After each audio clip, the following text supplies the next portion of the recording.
Alright, hello, welcome back. It's been too long since I've done one of these career mode videos. I know it's been about a week. I apologise.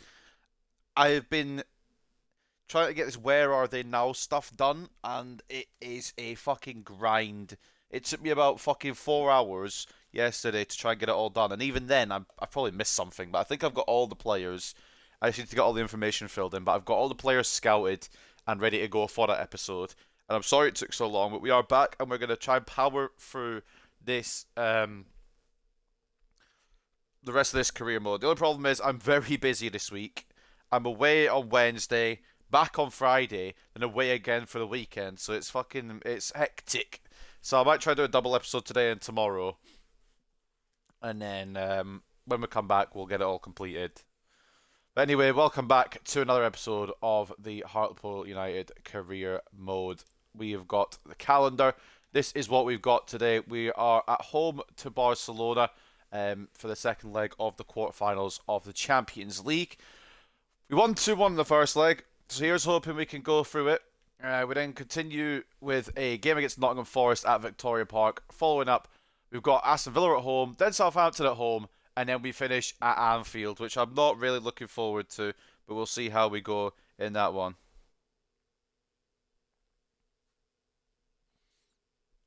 But ultimately, I believe we got this. I believe we got this. I hope at least we've got Barcelona because that's the main goal. I'd like to win the Premier League title, but if I have to sacrifice that to get Champions League glory, Barcelona is the first and most foremost priority. I don't know if we'll get the next leg of the Champions League, like the semi-finals, before Liverpool, or whether they'll fall after Liverpool. I'm unsure on that respect, but we may get one or both of the semi-final legs today as well. I guess we'll have to wait and see. That's the way it goes. Why on earth is my stream fucking up? That's not non me gusta. Um, but ultimately, it should be alright.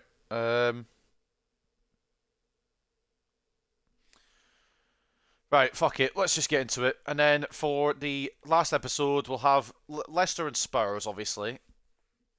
At some point, we'll have the Champions League semi-finals. So the next episode after this will only be 4 games because I will be doing the Champions League final as a separate episode and a whole, like, closing kind of chapter of this series. I know we've been going for a long ass time, but it finally feels like we're reaching the end. If I fucking lose this first game to Barcelona today, I might cry because I've talked about how we're going to get to the end now and we'll lose the first game. It'd be funny. It would be really funny, but I would not be very happy. Um, Also, the reason I haven't really streamed properly for a bit is because I've been in an absolute ton of pain since about Thursday. I had this searing, like, stain pain down my side, and I don't know what it is or what it was. It feels like at first it was like a muscular injury, but then on Saturday I couldn't really like move. I couldn't really walk anywhere. I couldn't stand up straight. I went to hospital and they didn't know what it was, but I've had painkillers for it and it seems to be calming it down. So fingers crossed, it's on the good side now. So hopefully it'll be sorted, and hopefully it'll be good because I need to go away on Wednesday. So hopefully it'll be good for then, and fingers crossed. But anyway, following last episode, I was going to check the results of last episode. We kicked off with a 5-0 win against Norwich, which was obviously what was always going to happen because we are superior. But then we aren't superior apparently to Bournemouth or Chelsea. Bournemouth always seem to have our number, and I don't know what it is about them, but they just seem to fucking get us on the run every time. We lost to Chelsea as well. That one, fair play to Chelsea, they just outplayed me. The Bournemouth one was BS, but the Chelsea one was me just getting outplayed. We then beat Barcelona 2-1 in the Champions League quarter-final first leg. And then a brilliant game, actually, because Manchester City did not turn up for the first half. I think they went 4-0 up. City then got one back, and then we got a fifth, and then they got another one back. But, I mean, they did not turn up for that game, and that's exactly what I needed. That's the confidence boost I needed heading into the second leg, and this is how the standings look around every competition. So the Champions League first and foremost. Arsenal drawing 1-1 with Atletico Madrid, Sporting drawing 1-1 with PSG, Leverkusen 2-0 up on Bayern Munich, and we're 2-1 up on Barcelona. The big fucking victory at the Nou Camp has helped us there. They did really come back at us, but we managed to hold on for the 2-1 victory. At the Premier League, or for the Premier League as well, we are top by 8 points. The chasing pack have a game in hand, so if Spurs win, and they play Norwich, so they'll probably win. They'll go within 5 points, but we have to continue winning and not let this slip. For the love of God, please, can we not let this slip? There is only 6 games left. We can't fuck this up, surely, you would hope. But with Champions League on our plate as well, it might be a bit of rotation needed for some of these games in the Premier League. Spurs are in second, like I said, with the game in hand. If they win their game in hand, they can go within 5 of us. We did bottle it a bit last episode. City and Arsenal complete the top 4. Man United and Liverpool hanging about as well. Forest doing quite well in 7th as well. So I'm slightly concerned about them. As you continue to read down the table, Chelsea in 10th now. I think they were near the bottom, but they've worked their way up. Maybe last season. Maybe just put it all in together in one season. But the relegation's on at the moment. Aston Villa, Fulham and Crystal Palace. Crystal Palace all but relegated. Fulham probably close as well. I think the bottom 3 is going to remain the bottom 3 because the other teams just seem to have too much quality to fall into that bottom 3, which is understandable, really. The 40-point gap, or not the 40-point, the 40-point safety thing. Like, you know how you have to, if you get 40 points, you're probably not getting relegated. That's kind of been met by 13 teams in this league. And if there was any to be dragged into this relegation fight, it was probably Burnley, Bournemouth and Norwich. But I think it's going to be too little too late. And Aston Villa, Fulham and Crystal Palace will probably go back to the Championship. FA Cup looks like this. The semi-finals, Newcastle versus Liverpool, Arsenal versus Leicester. We got knocked out in the 5th round, the round of 16 by Manchester United in the most bullshit way possible. I say bullshit way. My defensive mistakes didn't help, but ultimately I'm trying to clear the ball, and the game is saying no and just giving them goals. So it's the way it goes. In the Europa League, this is how the quarterfinals look down there. Villarreal 2-1 up on Manchester United. Leipzig 1-0 up on AS Monaco. Jack Cochrane Celtic 3-2 up on Newcastle. And Napoli leading Bodo Glimt 4-1. For the Conference League, probably won't check this again before the end now, but Conference League starts looking. Juventus 1-0 up on Benfica. 1-0 to Michelin over Wolfsburg. 2-all between PSV and Nice. And Manchester City are 3-0 up on FC SB. So without any further ado, we need to prepare ourselves here. We need to just think about how we want to roll for this one. Was there anyone that asked for games, first and foremost?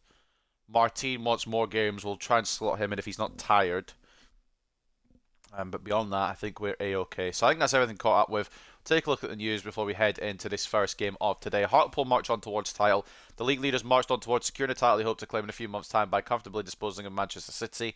It was another big step forward for Hartlepool United to convince, or they look to convince the nation they'll make worthy title winners. Young nets brace as Hartlepool grab win over Man City. Oh, I remember now. Yeah, he was fucking cooking. I don't know who their right back was, but he was absolutely cooking him. And just put on his show. So I think we'll have to start him here again, or maybe. Wait, no, we are Barcelona now. Yeah, we're going to start him here again. I was thinking that it was Nottingham Forest first for some reason. It's got a Champions League background. But Young got his name on the score sheet for Hartlepool United in their 5-2 win against Manchester City. Brentford beat Chelsea. Team of the week announced. Xabi Carrillo in there for Bournemouth. Harry Sutar in there for Bournemouth. Was this the week that we faced Bournemouth, or was this the week that we faced... It won't have been, will it? It'll be the week that we faced Man City, because we've actually got a player in there. We've got 2 players in there. Leonardo de Oliveira and Co Young. I was starting to read the Bournemouth players because I presumed it was the week we were against Bournemouth. Will Estupiñán get his debut for Barcelona? It's unlikely when they need something. But Hartlepool facing tough second leg. Barcelona have everything to play for, nothing to lose and everything to gain. Hartlepool United secured a precious win away from home in the first leg against Barcelona, but their opponents will want to prove to everyone that turning the tie around is still possible. That's why we need to be aware. That's why we need to watch out. Martin fuming on sidelines. He's not fuming. I will give him more game time. It's just every centre-back I'm playing is doing quite well. So we will give him more game time heading in towards the end of the season because he is very good. But it's just try to split it evenly. It's been very difficult and it shows. Time on the sidelines is frustrating like Martin. The out of favour Hartlepool United man is clearly fed up with his lack of involvement. I just want to play football and I'm not getting much of a chance, he said during an interview recently. Can't say too much really, but I love the club and the fans and it breaks my heart that I'm not getting a chance in the team. I've spoken to the boss about it, so it's totally up to him now. I just know I can do a job for Hartlepool United and I want that chance. Well, I respect the honesty, and with the Premier League top scorers, with 5 Premier League matches to go, the chase is still on for this season's Golden Boot. Carpenter, I don't think that was a name that anyone expected to be in this race. But Carpenter leads at the moment with a tally of 24 goals. But there's still a chance that in the matches still to come, Fatty will catch up and lift the award. I don't know what the gap is there, so I'll have to go and check that as well. And I think that's everything. Serrano happy with Hartlepool. I think I've read that last time around, but we'll read it again. Juan Carlos Serrano has spoken publicly about his enjoyment playing under Chapalala. It's great to play for the club and for a manager who has faith in my ability and picks me on a regular basis, he said. I'd hate to be in a situation where I wasn't getting games and I had to just watch the lads from the stands. So long may this continue. I just need to keep my decent form going and trust the manager will keep picking me because of it. Of course, we had the Player of the Month. Final bit of news. Sorry, guys. I know it's taken a while. Player of the month nominees: Rodrigo for Liverpool, Gavi for Newcastle, Delap for Brighton, and Lewis Potter for Brentford. And it was the Liverpool man, Rodrigo, who is still at an 89 rated, still performing at his peak. He gets the Premier League Player of the Month award for March, and we move into the game then. Well, into the press conference for the second leg at Victoria Park. There's 4 home games, 1 away game. I'm wondering which way will the cookie crumble.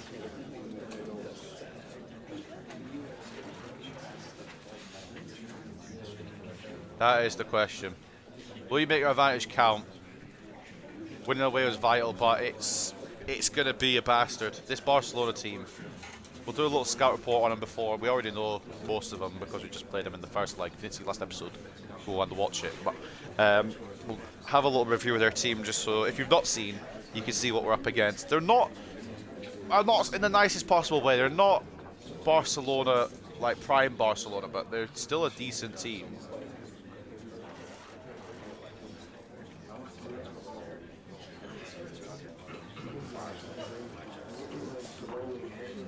It's a great run going. I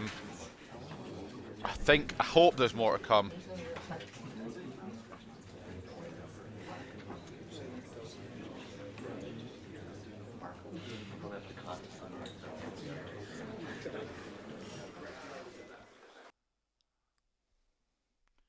Right. The day is here, boys. The moment is here. We'll either go from strength to strength here and we'll become one of the biggest 4 still remaining in the Champions League, or we will be bottling it and we'll have to go to a season 10. Please God, no. I love this team, but 9 is enough. So let's hope that I can fucking channel my ability that is limited, granted, but the ability there and get us over the line. I still haven't renewed all the contracts yet, but it doesn't really matter because we're hopefully coming to our close here. I did renew Carlson's though because of his contribution so far this season. 21 and 13 and just 31 appearances for an 81 rated player. You can't really knock that, can you? And while we're here, I was just going to check the Golden Boot race for the Premier League. What's the gap? I'm not really arsed too much, but if it's a decent gap, a 3-goal gap for Carpenter, right? Fatty might still just pop off and Carpenter might fall. But I don't really care about the Golden Boot. All I care about is getting the Champions League and the Premier League sorted. Anything further than that can wait. So, without any further ado, ladies and gentlemen, we'll get into this game. The second leg, I should say, of the quarterfinal. The first game of today's episode. Hurtado remains in net. We need the big game players. And I'm going to drop Bull, which I know is stupid because De Oliveira is slightly tired. Bull, I prefer, much prefer. But De Oliveira has the Champions League experience, and I feel like that makes more sense to use him. The back 4 will be like that. I want to use Diop, but Peters is probably the smart choice. So we should be using him there, hopefully. Serrano is going to be in the cam role, but he is quite tired, so Maresca is an option. We do have plenty of depth as well. Wilson is not going to start this one because of Seo Yun Young, how well he did against Man City. I can't let that go unnoticed. Roberts stays on that side. Carpenter and Blanchard, we need the best 2 up top. And Partridge, I'm going to swap in for one of these players. I just don't know which. I'll probably go with Diop, and then we'll start Diop for the game against Forest, I think, which makes a bit more sense. And that is how we're going to roll for this game then against Barcelona, the second leg of the Champions League quarterfinals. Anyone playing alongside us, Leverkusen and Bayern playing at the same time as us. We will see which teams make it through to the semi-finals, which team here will make it through the semi-finals, who will we face, who will potentially Barcelona face as well. I just don't know which way this is going to go. This is make or break for this stream, this career mode. So let's just get into it and let's just hope that we can see this through, get to the semi-finals, get this Hartlepool career mode series done, man. I love this team, but we're in FIFA 23. It's February 2024. I just want to get it fucking completed. Hurtado in goal, Sutherland left back and captain, Miranda right back, Martin and De Oliveira the centre backs. Martin wanting more game time, De Oliveira with a Champions League experience. Peters CDM, centre mid, Serrano centre mid / cam. Young off the left, Roberts off the right, Carpenter and Blanchard up top at Victoria Park in the second leg of the Champions League quarterfinals. It's Hartlepool United versus Barcelona. That team is fucking stacked. I meant to do a scout report on them, but I completely forgot. and I'm not going back. I've been expecting you. I know it's been a while. Sorry. Welcome back, though, David. If we lose, switch to United rebuild. I don't know when I'm going to do the next United rebuild episode. To be honest with you, it might be tomorrow, but I'm away between Wednesday and Sunday, so.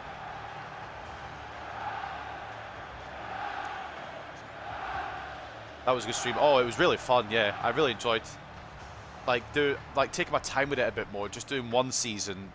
And just taking my time with it rather than trying to cram 2 or 3 seasons into a stream. Had me open a FIFA to look for players. Keep you busy. I'd like to see how Land does. I think, yeah, Land done well. I think he got like 5 or 6 growth on loan in the first season.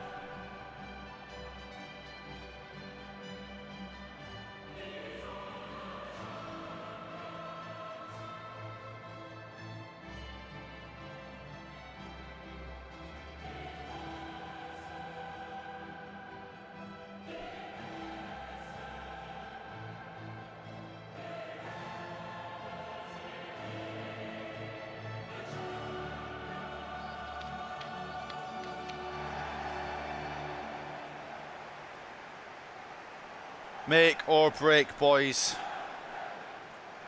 On the big stage. We could get one step closer to immortality by defeating Barcelona. The United chants filling Victoria Park. To think we came from the backyard of Hartlepool somewhere with a dream, and now look at us. Massive stadium, massive players, and a massive opportunity.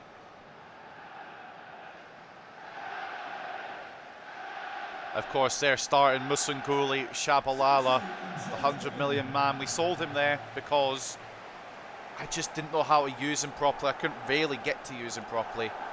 Hopefully Barcelona won't find out the answer to him. They haven't yet. He didn't get a goal or an assist last game in the first leg. And as much as I love Shabalala, it's one Shabalala we have to care about, and that is the manager of Hartlepool United.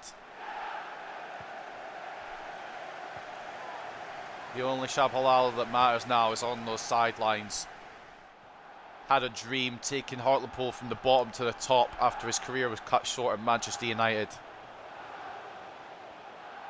So Young, he has been cooking. He could have Carpenter here. I think he might just be off. It's a good effort, but it is just off. I thought I passed it in time. Gets Bilo working though. Yeah, fair enough. Understandable. Eric Bunham is a decent one. Yeah, it's a very good signing from him. I think he's like 83, 84 rated. Solid DM. Signs with cool players.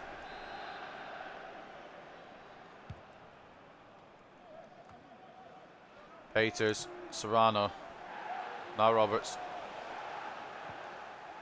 Oh, that's poor control from me. I wanted to hold it up so I could play it into Miranda, but it's absolutely awful control. And now I've committed my right back. They tried 1-2 there between Teo and Ainge, and I think it was Ferran Torres. I could be incorrect. What I do know is that they've given the ball away and we can get it clear. We don't need to score. We don't even need to win. We just need to hold on to what we've got. Doesn't really matter if we make it or not, although I would like to make it. I'm just quoting a song. Good interception, Martin. He asked for the game today. This is big for him. Make or break for Hartlepool, and he's got a big role in it. Of course, De Oliveira with the Champions League experience. Another man with a big role. Decent effort from range. No, that was either Torres or Shabalala. And it's gone straight to the hands of Ricardo Hurtado, thank God. That could have gone anywhere.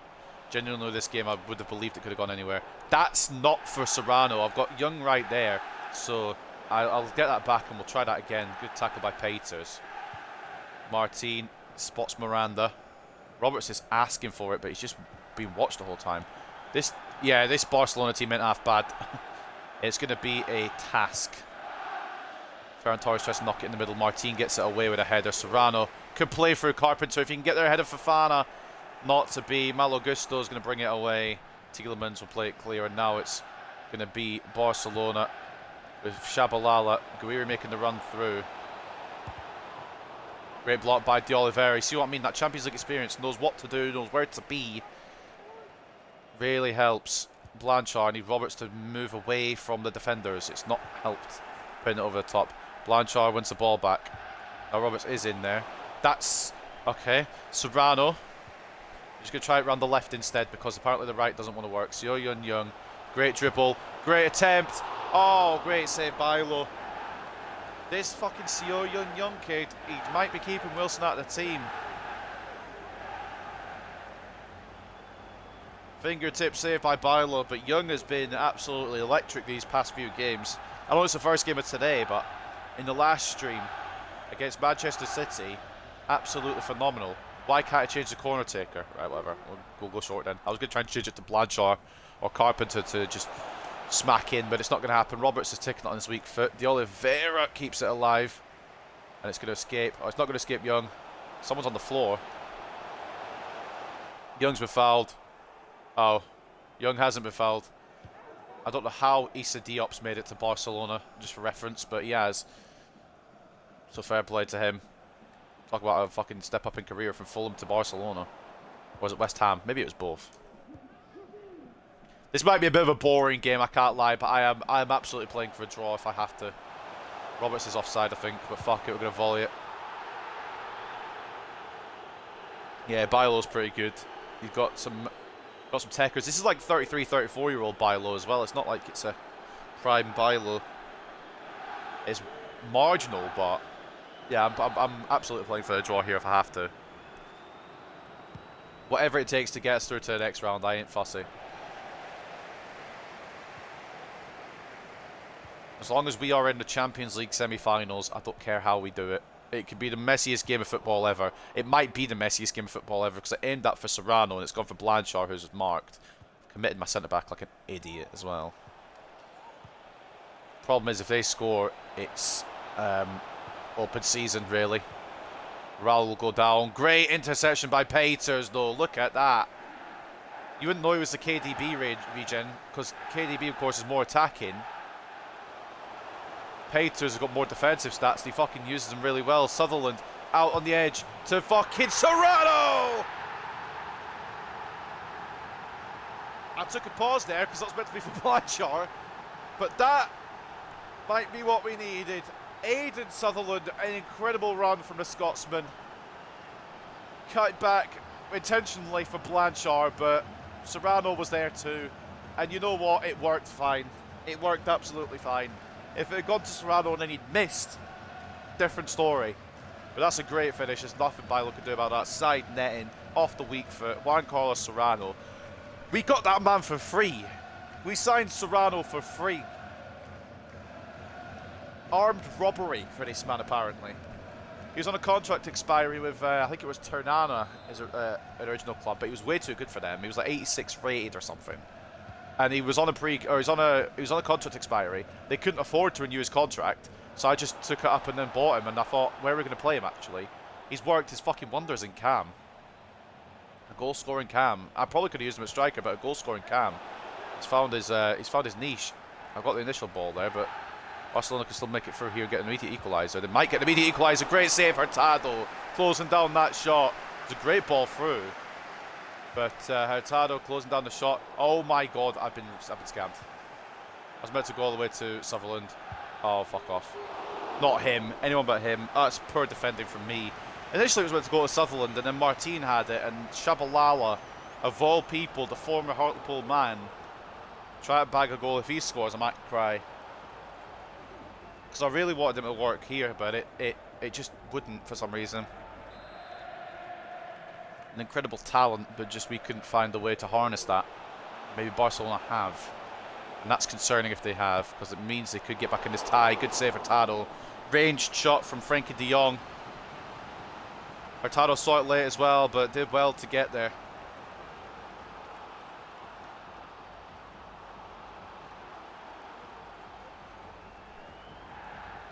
We lead at Victoria Park. Barcelona now need 2 to remain in this tie, and I'm hopeful that they don't get any. If they get 1, then hopefully they don't get 2. Hopefully it doesn't lead down a Slippery slope. Shabalala has got it past Roberts.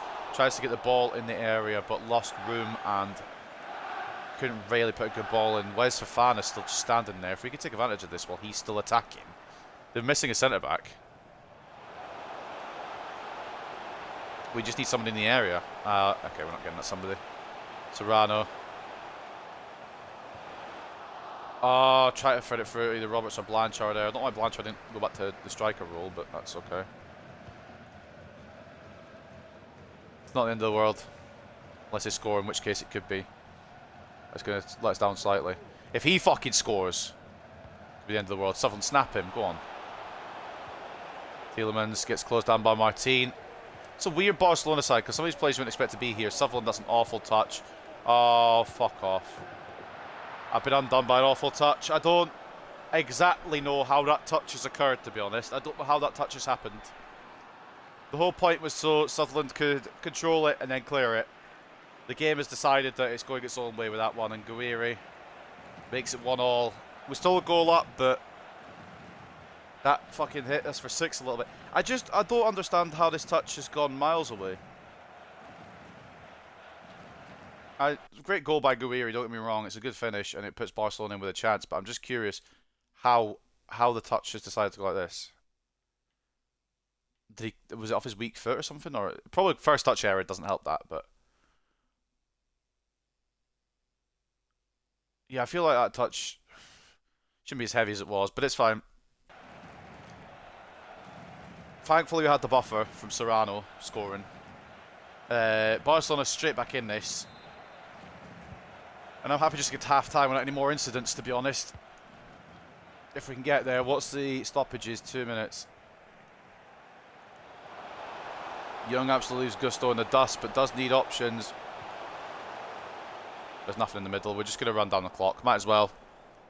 I maybe could have gone on all the way in there with Young, but I didn't want to risk it. Don't want to risk losing the ball. Didn't want to risk making a mess of it. Run down the clock. Get to half-time. It's 1-1.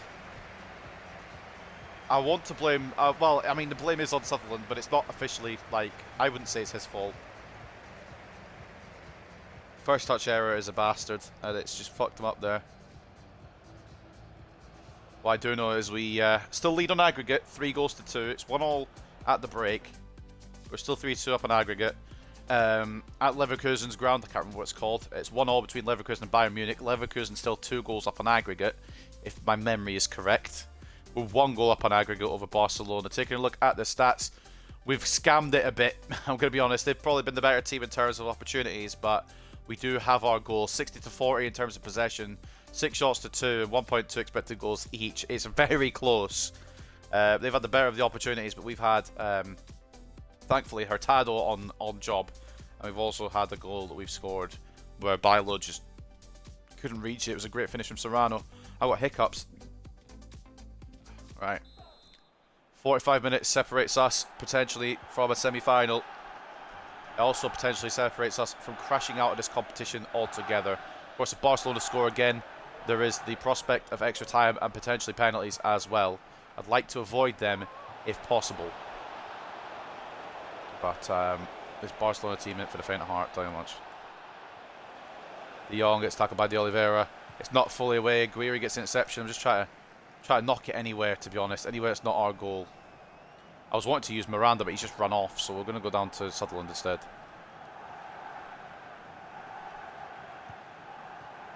Sutherland to Young. Oh, it's poor touch from Young, and tried to win it back, but it's just going to bounce to them. Oh, fuck. Great save, Hurtado. Fucking hell. I tried to get back to De Oliveira because I knew they were going to pass it across. But that's a hell of a save. And now we move. Sutherland, I need help. Sends Shabalala to the floor. I think Carpenter's offside anyway. Would have been nice if we had a bit more space there from Young. Good tackle there by De Oliveira Roberts. It's hard to create space with these lot, you know. I've not really been able to pick out Blanchard at all this game. Miranda. We've got Forrest next, but that's not really my problem. Serrano, great save again, Bailo. Serrano always seems to find himself in the right positions, but Bailo's putting a hell of a stop there.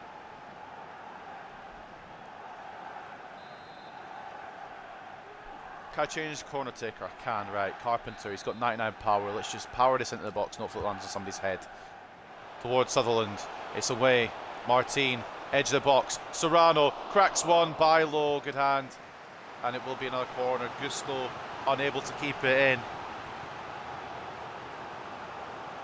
If we can keep the pressure on them, there's no way they can put the pressure on us. It's unlucky there from Atado. Maybe could have got a hand to that Gubiri shot, but still a really good, finish.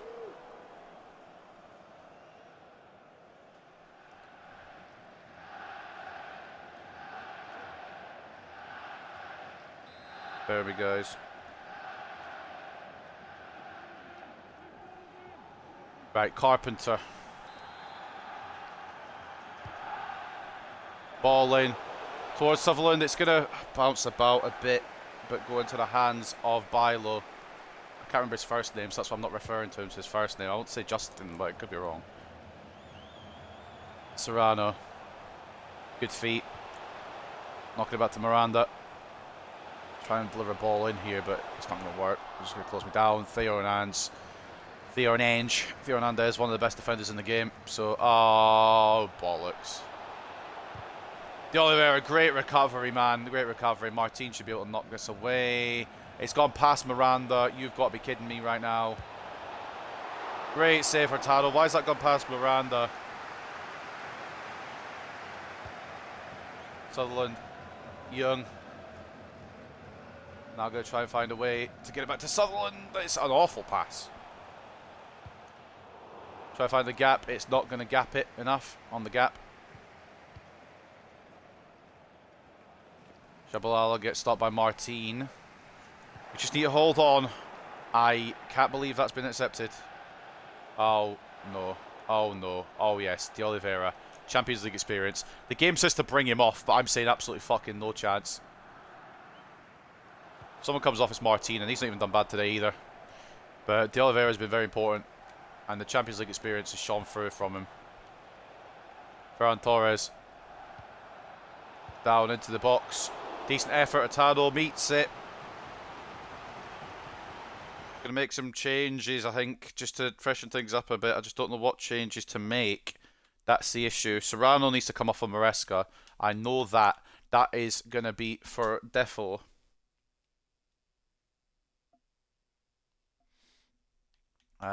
Blanchard should come off as well for Carlson. We know he's got a good goal in him, and then Wilson for Young. I think that's it.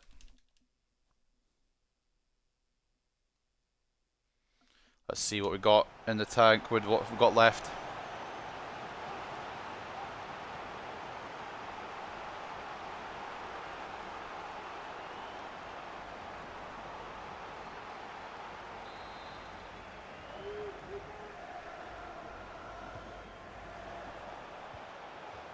Oh, Peters, great tackle.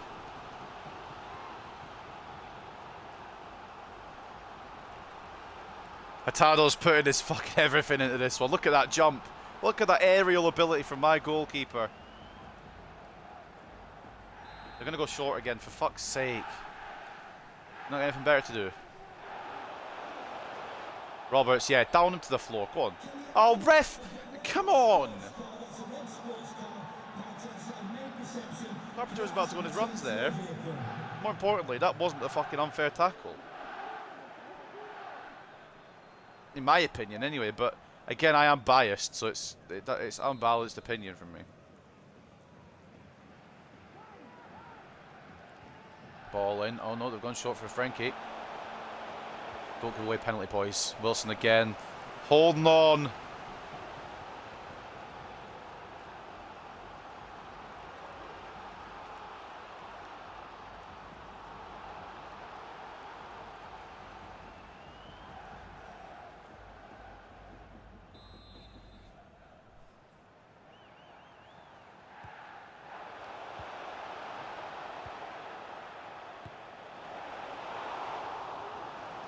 We are fucking trying here to not let a goal in, and it is like fucking incredibly difficult. Bring on Dickinson as well, just for stamina reasons.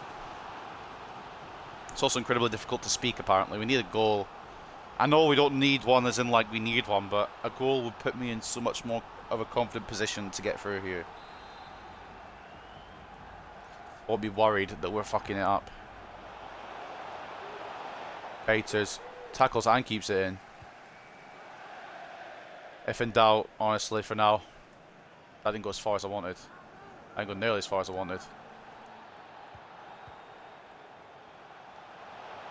A lot of Barcelona options are still up as well. Great by Martin. Headed by Eric Burnham. Stayed alive. Blocked by De Oliveira. Peters. Now Wilson. Fresh legs to run at Gusto with. Fana try to close him down. He does. We'll take the throw though. We'll take the throw. Anything to run down this fucking clock, man. Tell you. 12 minutes to go.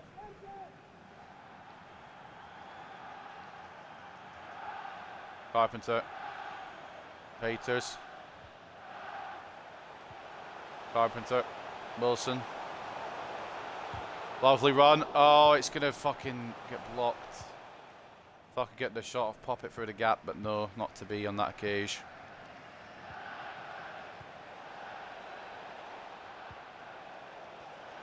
Not him, anyone but him. Good effort, I suppose. I mean, I'd always had it covered.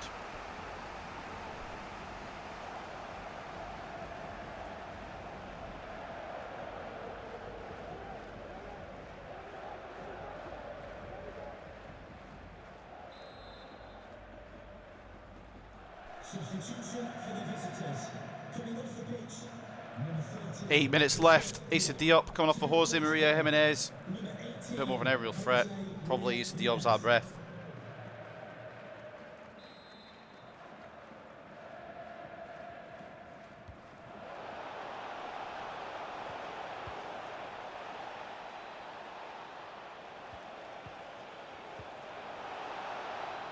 Great job, De Oliveira. Good read.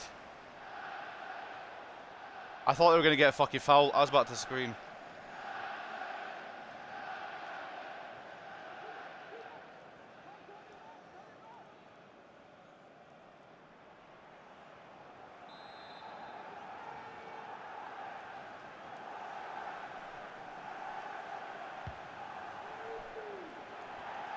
Launch it away. Not to them, boys. Sutherland. Carpenter, we just need a goal. If we get a goal here, it's curtains. It's curtains to Barca. Sutherland, Carpenter, Blanchard. Oh, it's not Blanchard, it's Maresca. Oh, I thought it was Blanchard. Why did I think it was Blanchard? I subbed him off. No, fuck off. Not cruel fate like that. Fuck off, Shabalala. Martin, great tackle. He's asked for more games. He's been great in these more games he's been given. Only been one. Carpenter. Oh, move. Wilson, Sutherland. Goes all the way inside and doesn't find an option in the box. And it could leave space open now for Shabalala to break the hearts of Hartlepool.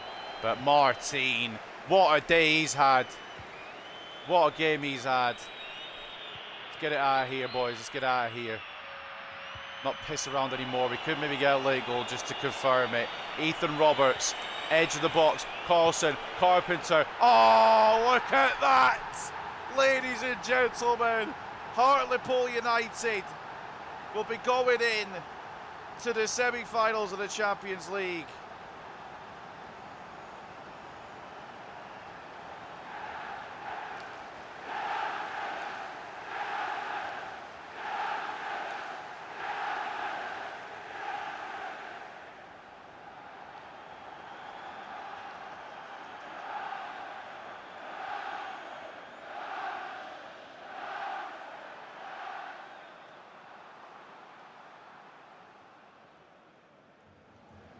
What's up, Cole Palmer? Welcome to the stream, mate. Sorry if you chatted a while ago. I've just been focused on this important game, but welcome, mate. Luca Carpenter has just put the nail in the coffin for Barcelona and has put us into a Champions League semi-final. We don't deserve it by any means. Barcelona have been the much better team today, but I don't give a fuck. What matters is we've done it. Launched out of here and get us through.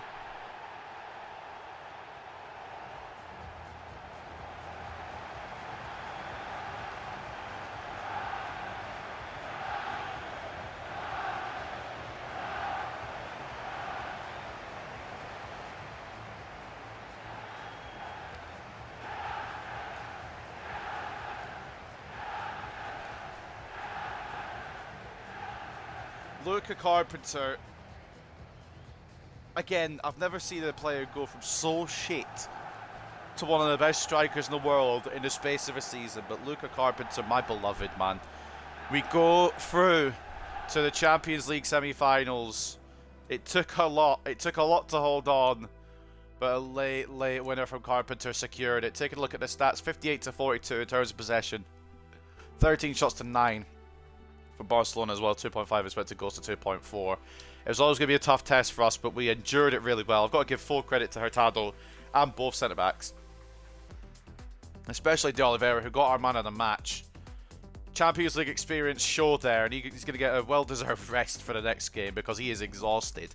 But I needed him for the 90 because he has that experience, and he showed it today. Aidan Sutherland as well, with an assist of a 7.7. Martin and Hurtado, solid ratings as well. Hurtado with some great saves to keep us in it. 10 shots, 9 saves, 1 conceded. And Ike Martin was just in the way a lot of the time. Granted, a bit slow on occasion, but what matters is he did what he needed to do.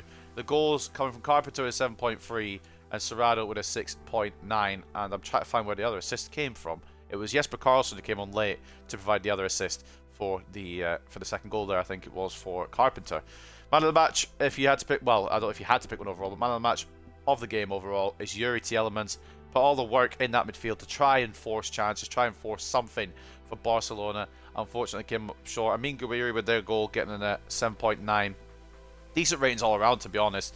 Shabalala with a 7.4. They couldn't have done much more, but we were just solid in defence. And the goalkeeper was very, very good today, Mr. Hurtado. Assist from Frankie de Jong with a 7 rating. Eric Burnham is an 83 for anyone interested. And these are the ratings for their players. Why they've got Issa Diop is beyond me, but they do. And looking at the rest of the ratings, this is how they look for Barcelona. It's not the strongest Barcelona squad in the world, but it's strong enough. And it was still a hell of an effort to try and get through there. How many saves did Bilo make, by the way? I meant to check that.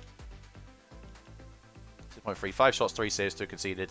So they had 10 shots on our goal. I think we had 5 on there. I think we had half the shots on target that they had. But the key was being clinical. The key was finishing our chances, and it's worked out. Look at that, ladies and gentlemen. Win to a Champions League semi-final, presumably alongside Leverkusen. I'm guessing we'll find out who the other two teams are momentarily. 3-2 on the night, which means 5-2 on aggregate for Leverkusen. And it is going to be, we won't know yet, but we know Leverkusen are through. It's going to be one of Sporting or PSG and one of Arsenal or Atletico. Still 1-1 there, hanging in the balance. We'll find out very soon who we get. But I am excited. One step closer, boys. This team deserves it. If there's ever a team that deserved it, it was this team. Carpenter, Limbs, I forgot to watch them. Fuck, my bad. My apologies. Well, we saw them on the game. I meant to watch them back, but I completely forgot. You boys left it late, didn't they? What do you think is so close to the end? Sometimes you just have to be patient. We always had the goal buffer anyway, but we needed that extra goal just to ensure it in case Barcelona pulled something out of the bag. And we are going in to the semis of the Champions League. Can we go all the way? Really depends on who we get.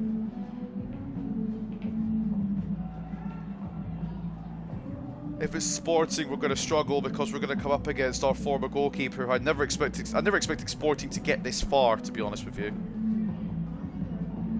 Thought selling George Higgins might be alright. We won't see him probably for the rest of the career mode, but now we could come back against Sporting. Their midfield was good, but we came out on top, so maybe talk about us there, mate, rather than them.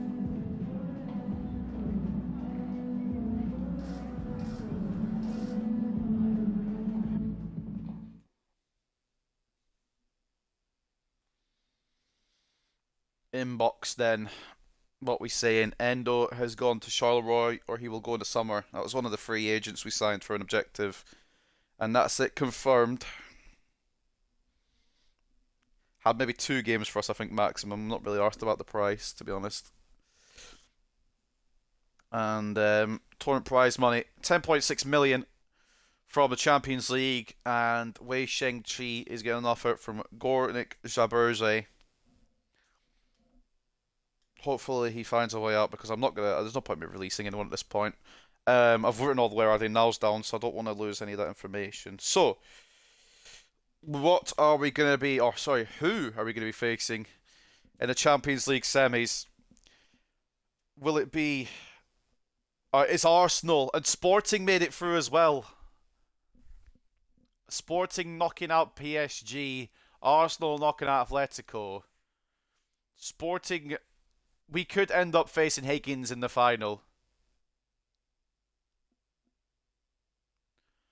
If we come up against Higgins in the final after I sold him thinking that we wouldn't see him again, I'll be very upset. They only just got through the group stages. The Sporting, I didn't expect them to go this far, but there they are. I'm going to double check what the rest of their team is because Higgins is obviously the main man.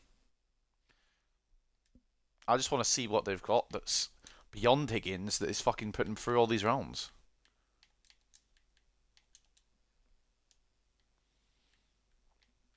They've got Fatawu Isahaku, to be fair. They've got Higgins, who we maybe shouldn't have sold, but we weren't really going to use here. Although, to be fair, his rating jumped from 82 to 87 once he moved. They've not got a mad good squad, to be honest, but it may be just one of those fairy tale Champions League runs. But hopefully they don't come up to us, because if it's a fairy tale Champions League run they want, we're going to be the unhappy ending for it, I'm afraid.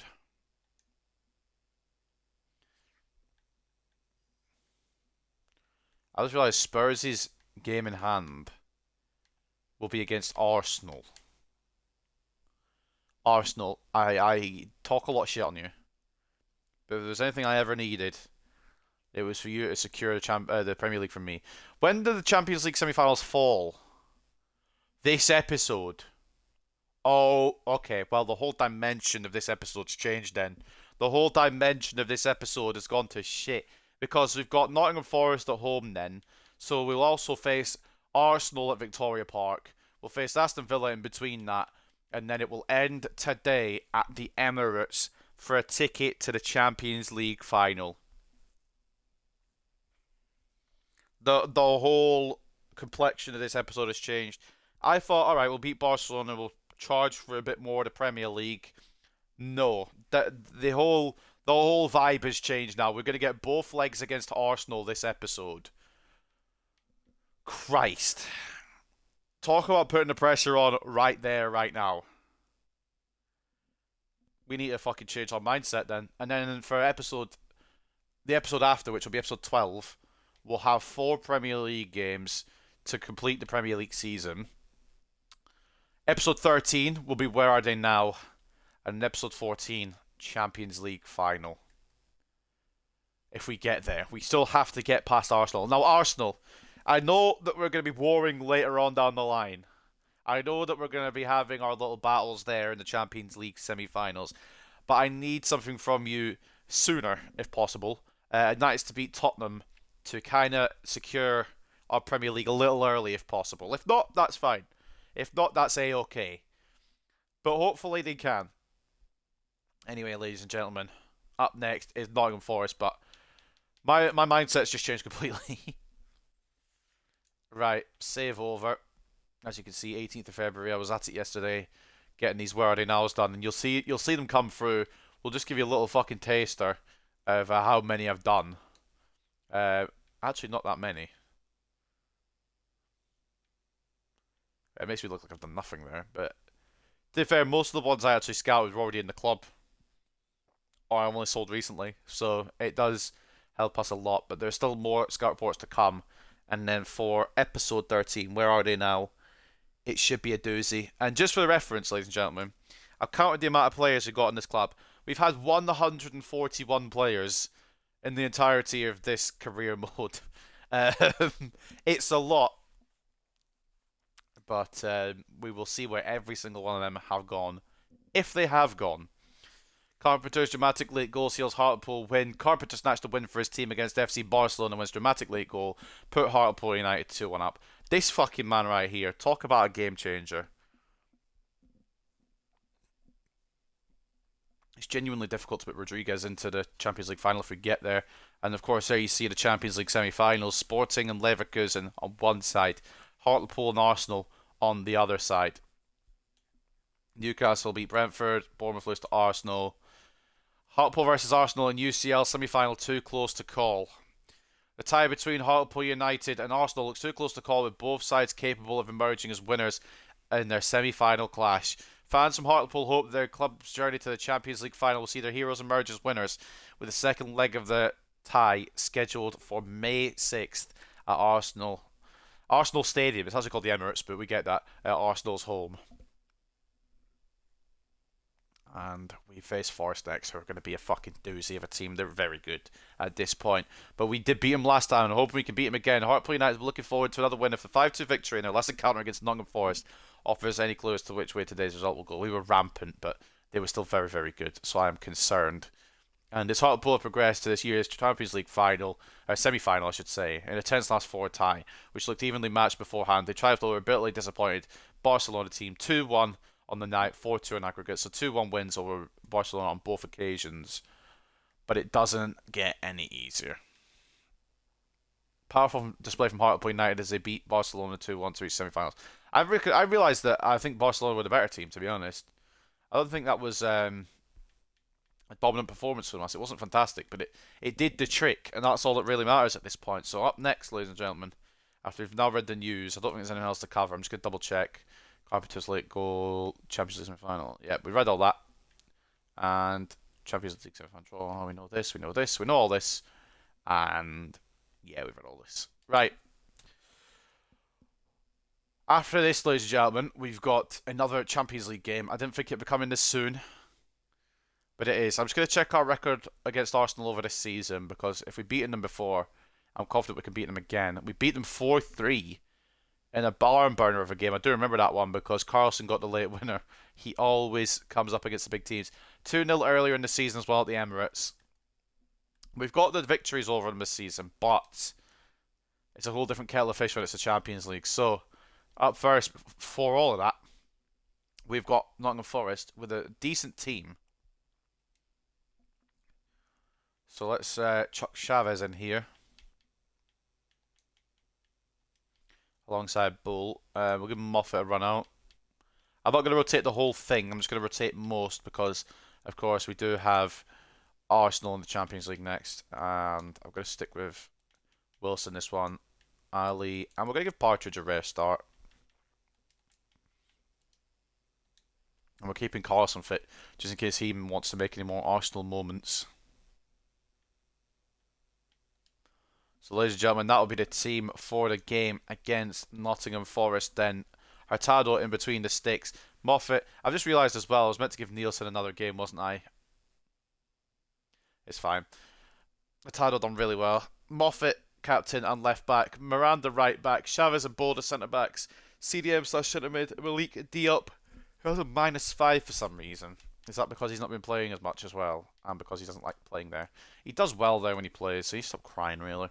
Juan Carlos Serrano in cam. Wilson off the left. Ali off the right. With Carpenter and Partridge up top. At Victoria Park, then, it is Hartlepool United versus Nottingham Forest. Other goal news. No concurrent matches. Let's just go and try and get the 3 points. Obviously, it's easy to look past this to the Champions League semi-finals.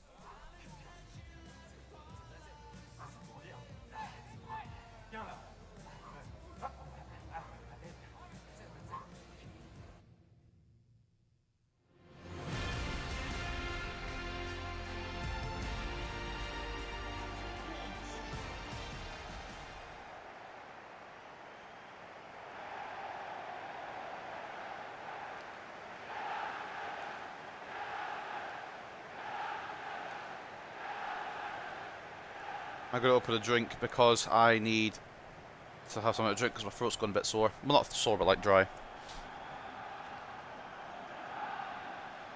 So by the end of today, by the end of this episode, we could be in a Champions League final. That's how big this episode is. I didn't expect it to be this episode that was secured. I expected it to be next episode that was secured. Regardless, it's where we are now. A big team needs big team mentality to get it done.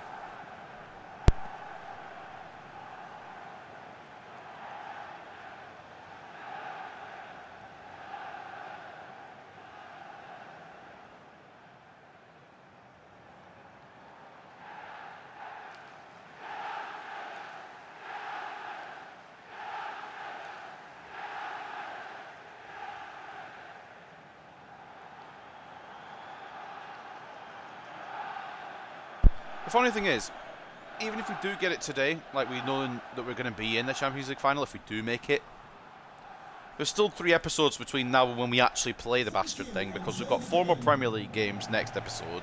We've got Where Are They Now the following episode, and then we've got the Champions League final.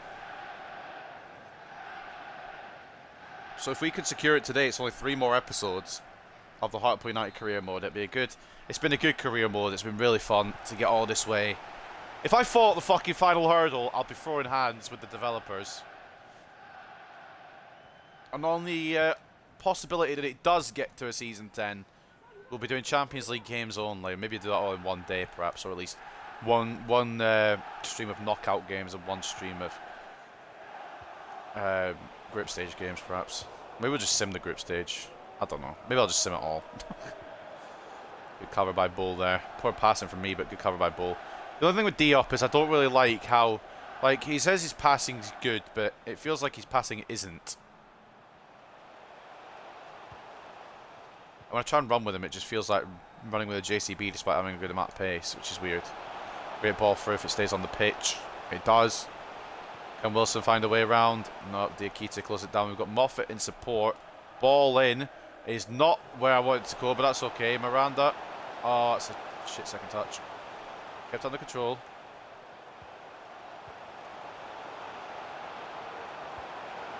Partridge. Wilson. Tried to take it on.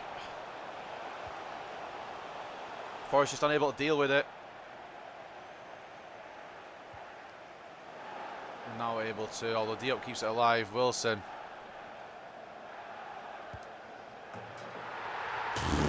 He is just a fucking different gravy of a man, isn't he? He's absolutely insane. Just plucks it out of nowhere and bags. Duncan Wilson puts us 1-0 up against Nottingham Forest. The pressure was on the whole time.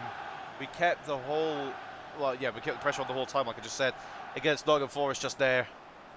And it's paid off. Duncan Wilson with a beautiful finish into that far right corner. And I don't think he scored incredible amounts this season, 8 in the Premier League. But he's assisted a lot and he's been on job all season. And I know that Seo Yun-Young has been incredible. But I think we've got to give that Champions League final start if we get it to Duncan Wilson. He's been here a while.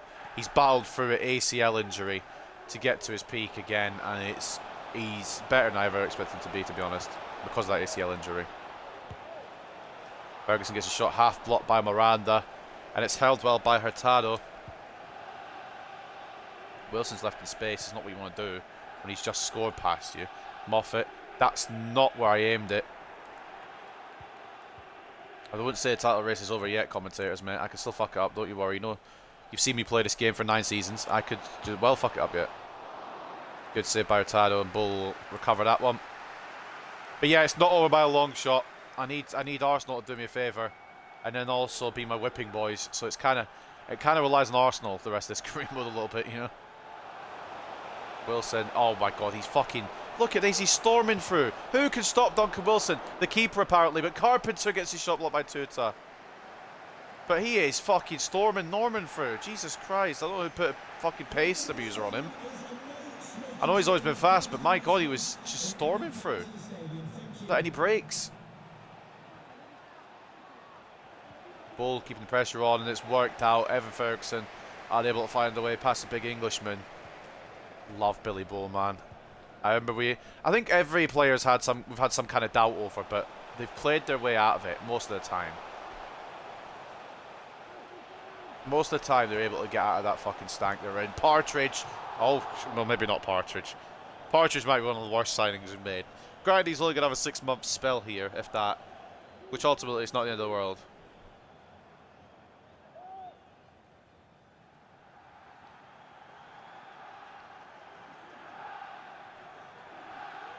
Partridge is lucky that he's not going to have enough time really in this series to either be good or bad. Like, he's not lit the world on fire since he got here, but really he's just an option till Rodriguez comes back. Diop gets fouled there. I didn't know if the ref was going to give it. He has decided he's going to, which is very kind of him. We're also on the verge of hitting 100 goals, which could be done today. If the ball went to Moffat there instead of Wilson there as well, that would have helped too, but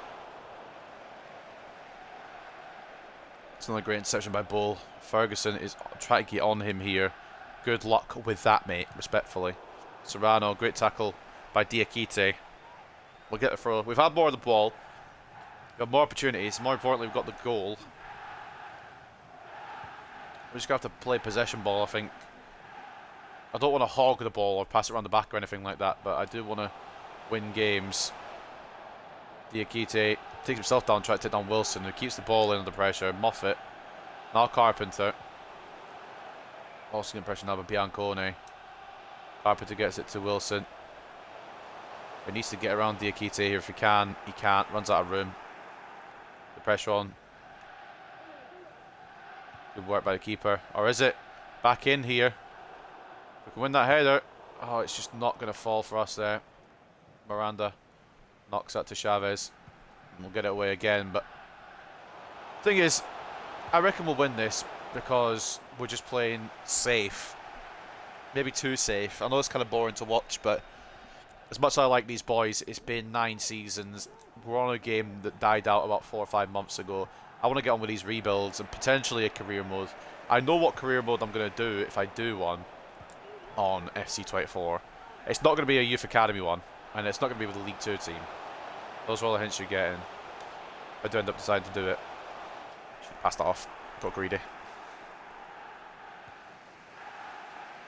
Wilson's feeled himself today after that goal. That's the problem with Wilson. After the first goal, he just starts feeling himself. Forgets he's playing as part of a team sometimes.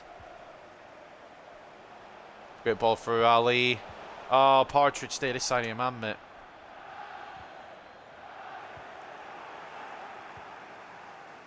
Also, the way I'm going to do, I'll probably explain actually when we do the actual stream, but the way I'm going to do the Where Are They Now, we're going to put them in alphabetical order of their first names. I kind of just, I've not got all the info yet. I'll still get the rest of it, but we've done the scouting, we've got all the players written down. I just need to get the rest of the info done, which will be done by the time I'm actually on that episode, which will be when I get back. So I've got about a week to do it.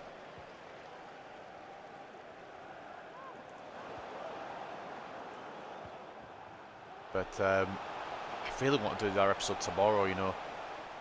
The Premier League episode, and then we can just leave it, and then when I'm back as a Champions League episode, that's it. But I'll see what time I've got tomorrow, because I might be busy as well. Because it's been a busy week. If I can do an episode tomorrow, I will.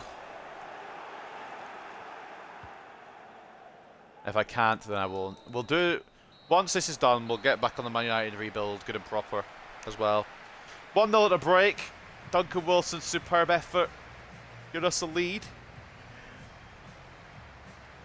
I'm a bit concerned it's only 1-0. Because I feel like they could pull an equaliser out of nowhere.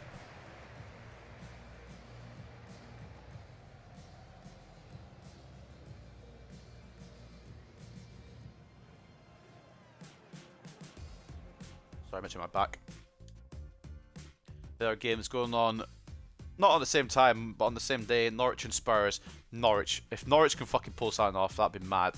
Mad good, but mad if it even happens. We've played it very safe here, and it's worked so far. 68 to 32 in terms of possession. We've held the ball a lot this game. Just been trying to play it smart and not mess up in any way. Just hold on to what we've got. Doesn't really matter if we make it or not. I would like to make it, though. 5 shots to 2 in favour of us. 1.1 expected goals to 0.2. The expected goals are not very good for Nottingham Forest, but we'll take it. 1.1. We can either hold them off or push for a second. Obviously, I would like to push for a second, but it's just not that easy sometimes. Sometimes what I've learned in these second halves, sometimes the team you're against finds a new gear after a break and puts 6 past you. Maybe not 6, it's maybe an exaggeration, but they will put 1 past you minimum. Moffat, good tackle on Aguilera there. Aguilera gets it back though. Take it throw. I think it's an early change here for Forest in the offing. Aguilera, the man coming off. And on comes Agumi. Do not know who he is, but respect him, I suppose.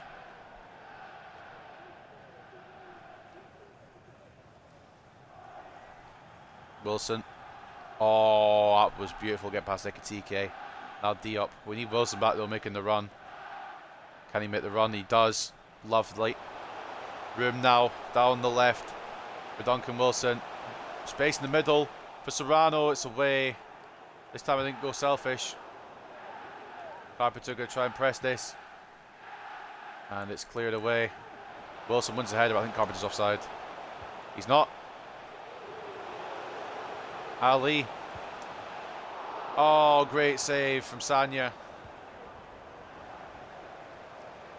Looked like Salah a little bit there. I can't keep fucking comparing to the regens, can I really? Or the pre-gens. Maybe I can. I don't know. My series, I'll do what I want. I've committed D up like an idiot there. But some things that Ali does reminds me of Mo Salah, pretty much.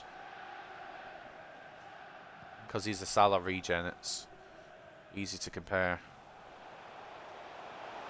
Miranda. Carpenter. Well, I tried to play off the Partridge. That's a great deception from Bianconi.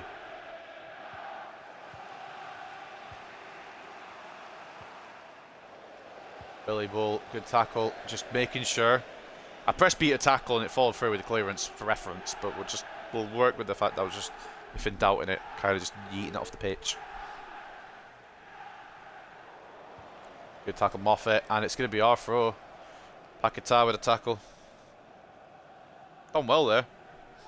Moffat won it initially and obviously got caught by Paquetá, but what really matters is we've now got possession again. Diop. Wilson. Ball through. Serrano could wrap it up. That's on his wrong foot. I don't know why it's taken on his left, but that will wrap it up most likely. That will probably seal the deal. And just as we're about to bring Serrano off, because we want to keep him fit for that Champions League first leg. I know it's 10 days gap, but I don't want to risk anything.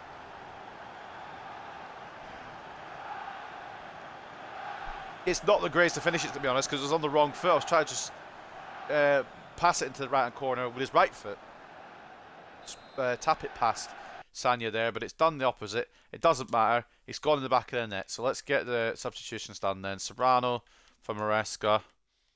Dickinson coming off from Miranda. And my final one for now. In fact, actually, I'm going to save Blanchard. I was going to bring Blanchard. I'm going to save Blanchard. Maybe leave it for now and maybe come back to it in a moment's time or a couple of moments' time. The double sub right now, Serrano and Miranda for Dickinson and Maresca.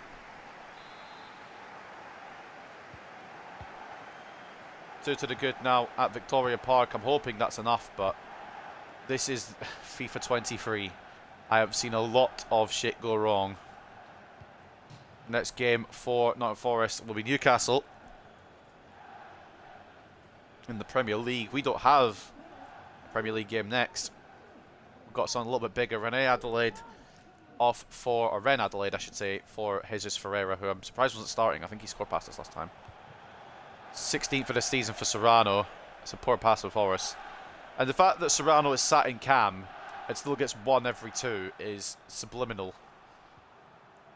Subliminal is not the word I was looking for there, but I can't think of the word I was looking for. I know it wasn't phenomenal before, so.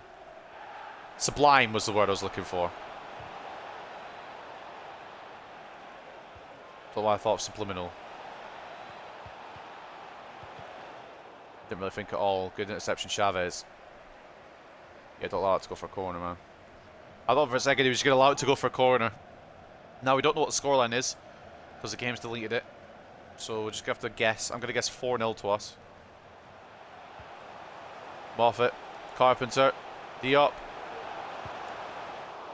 Oh, great block by Tuta. Malik Diop felt himself there, saw the room, saw the opportunity, and fair play, took it on, but not to be on that occasion. Chavez takes it off Ferreira. Chavez is incredibly underrated this season. Desires a little bit more game time before the series is out. And if we can if we can secure the Premier League early, then there'll be a lot of players get some game time earlier. I was going to go a Partridge instead of Ali, but that's okay. Passing around probably one too many that time. I either pass it 1 too many times or I don't pass it enough. There's no in between. I've never passed it the right amount. Great. By Dickinson there. Close down Ferguson. Good work rate. A bit of trouble now because he's got to commit. He's got to try and mark 3 players. Just him. Diop. Oh, go on. Charge him to the floor. And there's no left back right now. Taha Ali knocks him to Partridge. Can he give it back to the Egyptian? He did it back to the Englishman instead. Great save by Sanya, who couldn't hold it but got it at the second attempt. It was meant for just for reference. Partridge also, of course, is an Englishman, but Carpenter was there first. Partridge a regen of Harry Kane. We yet to see that at the club yet, but he has joined at a very important time, so maybe the pressure's getting to him a little bit. Good fucking work rate by Moffat. We've lost the ball. Billy Bull, good work rate by him as well, and he gets it away. And Moffat to Carpenter. And that Partridge. Try to poke it through. Got caught with the first one, just tried to poke it through Ali, but it's not to be on that occasion. Billy Bull once again. Him and Chavez have been fucking dynamite today, by the way. Atado's not had much to do, but when he has been needed, he's been good as well. But it's all been those centre-backs. Partridge, touched wide. He's, oh my god. I don't... Yeah, Partridge is taking heavy touches there, but why though? Because I'm not taking heavy touches. Unless he's just dribbling. Dribbling is just absolutely wank, which could be the case.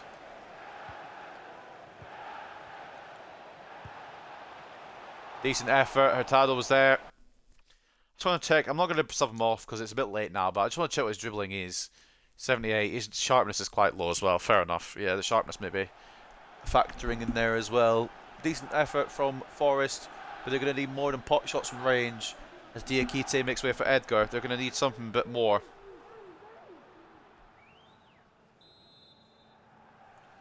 They need a goal now, and the keeper is up for this.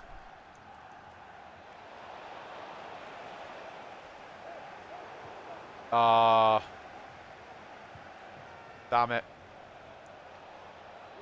Thought I could counter there, but no. Diakite blocks it by Moffat, blocked by Moffat, who's also, I've got to say, put in a shift today. Pereira. Moffat with a tackle. It wasn't intentional to get in our corner for the keeper to come up, but the keeper is coming up. Counter chance perhaps here for Hartlepool with no goalkeeper in the net.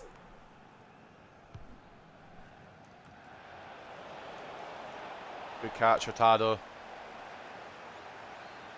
Now Carpenter.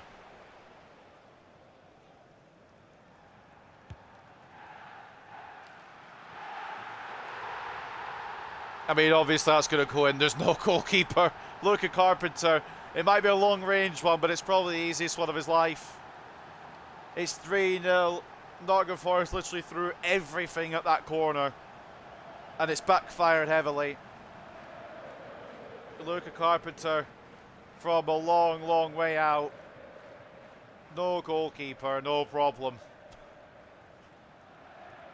And the top scorer in the league continues. It's another 90th minute goal today as well from him, following the one against Barcelona. No goalkeeper there because he went up for the corner. And Luca Carpenter will take goals like that all day. Number 24, I want to say, or 25 now for number 18. He has been absolutely insane. I was concerned last year because he didn't fill the gap when Rodriguez was injured, but then Rodriguez got injured today, or not today, this season, and I tell you, Luca Carpenter's more than filled that void, more than filled it. Talk about a turnaround. All the way out the pitch from Hurtado, just try to hold on to his clean sheet now. Partridge committed in, didn't need to, but did anyway. Diop tackles Paqueta. And that is about as run-of-the-mill win as you can get. An incredible long shot from Carpenter. He's kind of negated by the fact there's no goalkeeper, but it's still a really good long-range effort. Probably the longest range goal in the career mode, but it's not going to be goal of the series. It's only one goal in my mind that's got that, and that is Jack Cochrane's power shot that I didn't expect to score in a month of Sundays. I can't remember exactly which episode it was. I'll have to go back and find it.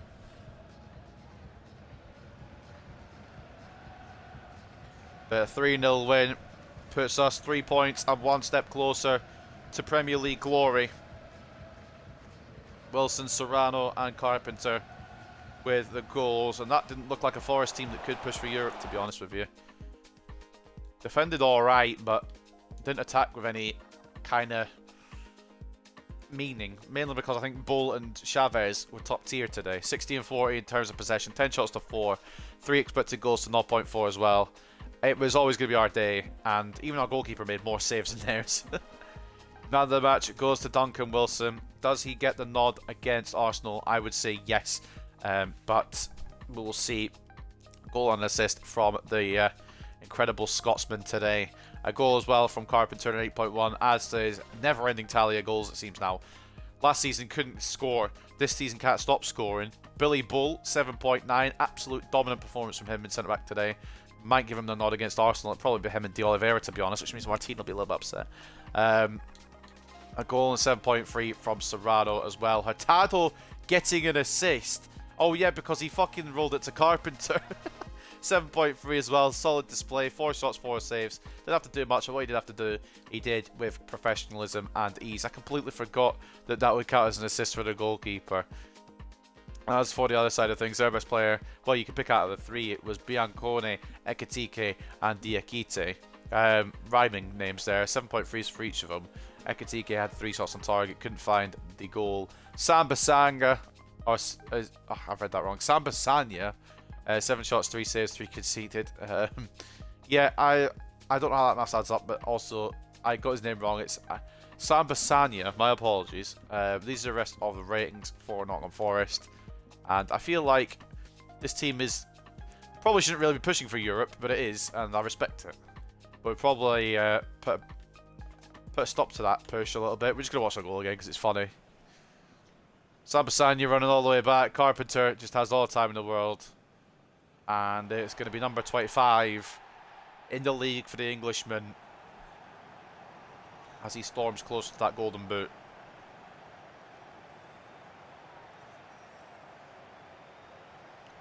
Other goals came, of course, from Wilson and Serrano. And what really matters is we've come out on top and the morale is high for our Champions League semi-final first leg at Victoria Park against Arsenal. So we'll go into the post-match interview and hope that Spurs draw to Norwich or lose to Norwich. The game's just kicked off. We'll find out after. I'm presuming Spurs will win, but you just never know in this career mode, alright? Wouldn't it be great if Spurs dropped points to Norwich and then lost to Arsenal? That'd be fantastic. I mean, we just kind of were all over them. We didn't really let him in. Billy Bull at his best.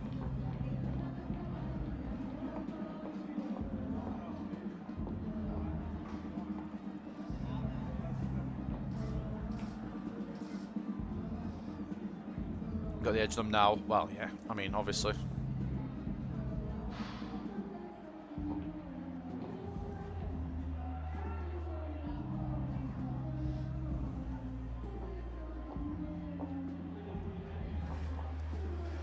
The game we always felt in control of.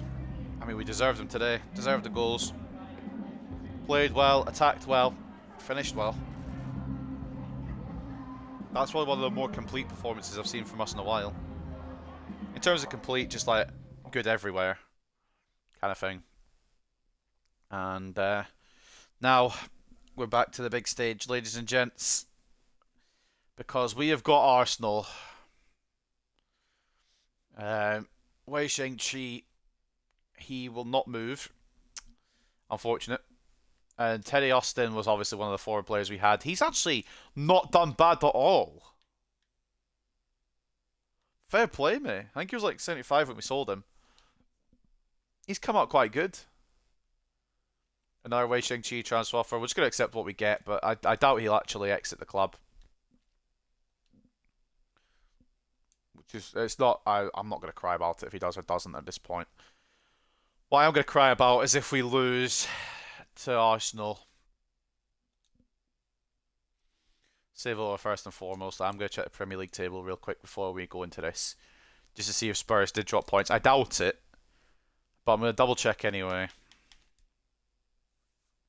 They did not. And in fact, oh my god, what the fuck?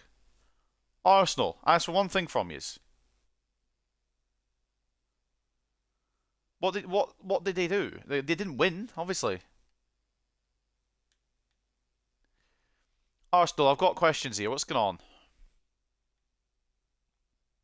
So they beat Norwich 3-2, they beat Arsenal 2-1, and they beat Chelsea 2-1. We're going to have to keep winning. to secure this, which is the whole point of football anyway. But Spurs are on a mad one. And combined with the fact that we've got Champions League semi-finals, it could get rough for us. Are Spurs still in any European competitions? We got knocked out by Bayern in around the 16, so they've got less to fucking like figure out here. We've still got Spurs to play as well, just for reference. They're our final game of the season, so that could decide the Premier League title, which it means everything is still up for grabs.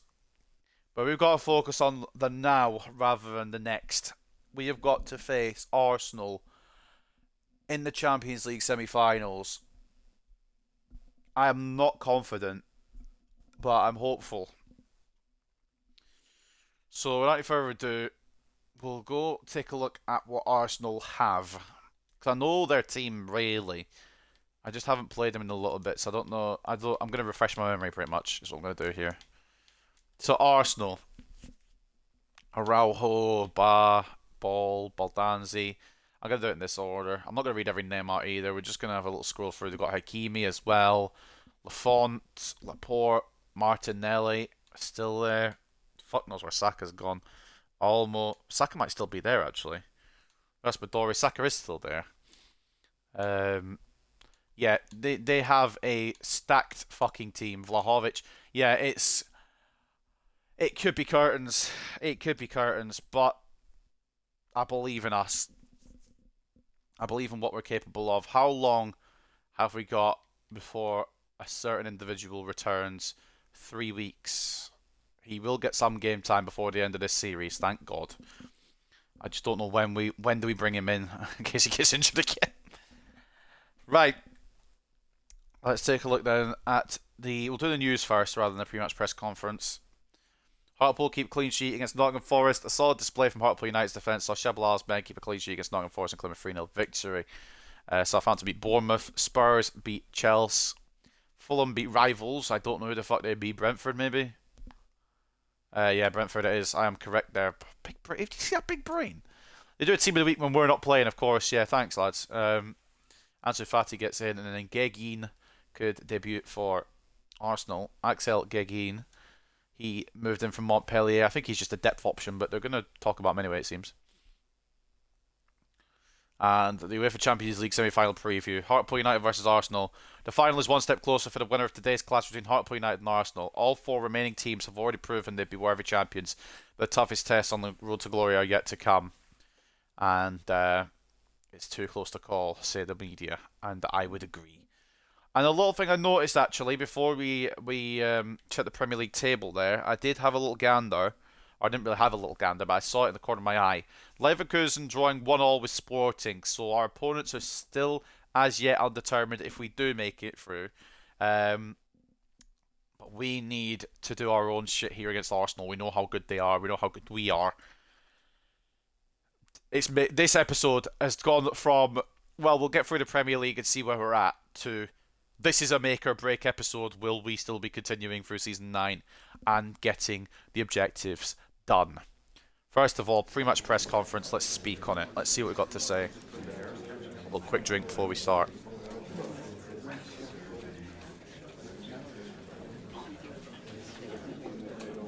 How confident are we? Could this tie go either way? It really could. It's about who handles the pressure. They're going to be electric. But can we also be electric?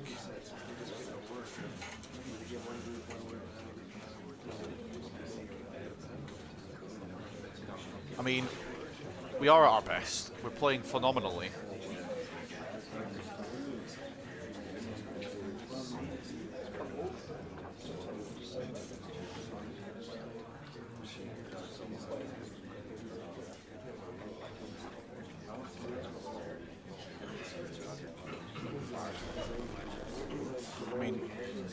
I don't know what to say in order to get what I want here in this game. I just need to hope and pray that we can do this. We have the players, but do I have the ability in my fingers to navigate this team to a Champions League final? That's the question. We're going to have to go all out. I know we've got Villa in the league, but they're in the relegation zone, so I'm sure we can handle them. What did we do against them last time, Aston Villa? Just to double check. I've got an itchy eye, so I don't know if I'll see the result because I'm itching my eye.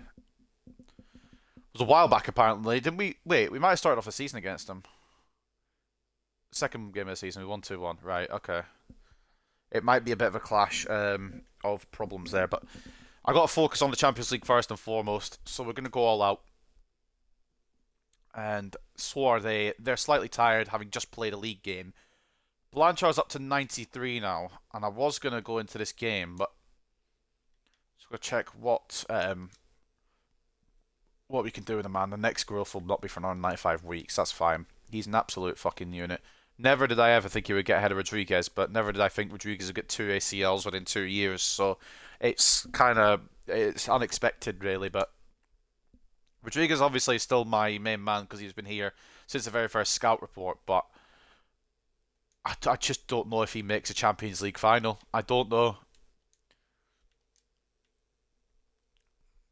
I want to go with De Oliveira, but Martin will want the game. Bull was very good. We're going to start Martin and De Oliveira. Goes wrong, Bull comes on. Otherwise, this is the team. This is the team. We have to just go with everything we've got here. Lowest rated player in the starting 11 is 86, and he's a very good player, so we're just going to have to throw everything at this. This is make or break.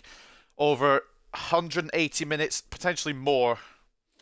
We will have to see if we can make it to the Champions League final. We'll know today whether we're going to make or break this season. So for the first leg against Arsenal in the Champions League semi-final, this is the team. Hurtado in goal. Sutherland left back and captain. Right back Miranda. Martin and De Oliveira the centre backs. Peters CDM/centre mid. Serrano centre mid/cam. Wilson off the left. Roberts off the right, with Carpenter and Blanchard up top today. They are going with Lafont, Norton Cuffy, Araujo, Laporte, Hakimi, Yoro, Baldanzi, Simmons, Martinelli, Saka and Vlahovic. It's a stacked fucking team. No concurrent matches because they've already played their first leg. So, will we rise to the occasion? Will we get to where we want to be, or will we fold before we get to the final? At Victoria Park is Hartlepool United versus Arsenal. Champions League semi-finals are here. I don't think they'll be this soon. I don't think they'll be this episode.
Well, in the pouring down rain in the northeast of England, there lies a stadium called Victoria Park, which will tonight be the host of a Champions League semi-final.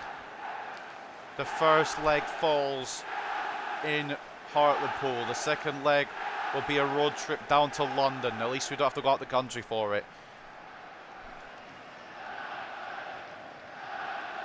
Can we set the stage tonight? Can we put ourselves where we want to be after leg 1? Or will Arsenal overwhelm us? And more importantly, what's going to happen at the Emirates? Because I reckon we've got it here. I reckon we have it. I reckon we've got it down here. I reckon we can at least get, I don't want to say a draw, but I reckon we can at least get a 1-goal advantage. The Hartlepool players, 95% of them have never been on this stage. There was only one. This Leonardo de Oliveira, I believe a former Champions League winner. Or at least, definitely, he's been deep in the Champions League knockouts with Tottenham Hotspur. He's now here at Hartlepool to see if he can secure his Champions League winner's medal if he doesn't have one already. Roberts turns Norton Cuffy. Ball in early. It's away by Laporte, although pressure was put on. We've got to be our best. We weren't our best in that second leg against Barcelona. We played really well against Forest though. And I'm hoping we can bring some of that today. We've beaten Arsenal twice in the league. Yet to face them in the cup, I think. Well, we didn't face them in the cup this season. We're at both now. But they're going to be different gravy in the Champions League. Every team is. Wilson gets the space, tries the shot. It's going to fall for him again. It's just trying to bobble through. It's not going to fall. Tried to press B to shoot it, but it just did not fall for the Scotsman. And Araujo should get this clear. He does. Great play by Araujo to keep that in, to be honest. I thought I'd gone out. Now Bukayo Saka down the left, or down the right I should say, for Arsenal. Sutherland takes him out. Serrano, the player to watch. He has been on good form, to be fair. We've got 2 strikers capable of scoring. But they've got 3 attacking players who are on fire. Bukayo Saka, Gabriel Martinelli, Dusan Vlahovic. Don't take anything for granted, boys. Wilson, no greediness today. We need to be a fucking team player. Serrano, I think I got caught up in his feet as he tried to turn and pass that into the path of Carpenter, which sucks. Saka, down the right for Arsenal. Ball inside is cut out by Ike Martin, who is asking for more games. And he performed well against Barcelona, so why not give him another attempt at it? It hurts to drop Billy Bull, but Martin was good, so I'm not really worried just yet. Vlahovic. De Oliveira completely misses the tackle. Great save by Hurtado. I completely missed the tackle there with De Oliveira. I tried to bring Martin across the cover, but thankfully Hurtado is a very good goalkeeper on his day, on the big occasion. Martinelli does not score yet for Arsenal. It might still happen at some point, but it hasn't happened in the first 16 minutes. That's what matters to me. Martinelli, ball in. Roberts nods it away. Going as far as the Brazilian again. I thought he'd taken out of play, but apparently not. Great control by Martinelli. Sutherland. Martinelli tried one too many things, and now counter perhaps. Maiden Sutherland. Carpenter. Blanchard. Serrano's making that run through. We know I lost him that run through. That's a fucking not the touch I want. Well, I wanted to do a heavy touch, but that was far too heavy. Lafont, poor Frodo. Wilson picks up the loose ball. Blanchard. Serrano. Roberts. Back to Serrano. You find the right gap here. Sutherland. Ball inside to Wilson. Great save. Lafont, man. Is what I mean. It's going to be hard to break him down and get through more than once. If we can get 1 goal, if we can go in with a 1-goal advantage, or even just a 1-0 lead, whatever, anything that constitutes us having certain edge over Arsenal going into the Emirates, I don't care how it's done, as long as it's done. Ball in now from the corner will be brought in by Luca Carpenter, small and plenty of power on his corners. It makes a smart move, to be honest, towards Martin. Oh! Great save by Lafont. It's still alive though. Serrano. Roberts going to try and turn his man. Wanted to go for a little gap. I couldn't. Serrano now passing it or getting it passed through to him. Carpenter. Left foot. Dropped by Lafont, and he's tried to get a second touch. I think it was Norton Cuffy. Great recovery. And Arsenal survive again. And I've absolutely just, I don't know what I'm doing there with Peters, to be quite honest with you.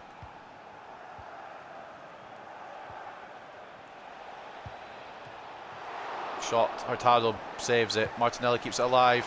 Another shot, Hurtado again. Oh my god, it's end to end. It's end to fucking end, boys.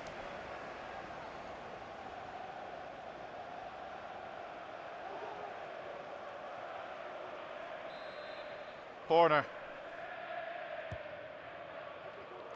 Ball in. I was wanting to do that with De Oliveira because he was taller, but just run down the clock and take the free kick there.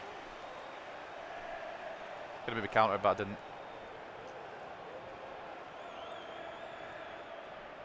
I also want to take a quick drink. I wanted to be the taller defender there, and the game opted no. And that could have gone wrong had Vlahovic won the header, and I would have been so pissed off because I knew what I wanted to do there, and the game had gone for a different route. Roberts, he's not going to get through that gap. Carpenter, great run. Blanchard, could he get through? He's struggling through. No, I mean the decoy run by Carpenter was really good. I don't know if it was a decoy run or he actually wanted the ball, but I couldn't have got the ball through to him, so I'm going to just treat it as a decoy run. Serrano, Carpenter. Ah, you bastard. Araujo, good tackle. Problem with having Carpenter and not Rodriguez is Carpenter's a lot easier to knock off the ball because he's tiny. Rodriguez is a bit bigger and not as easy to knock off the ball. Martinelli, great touch to get around Miranda.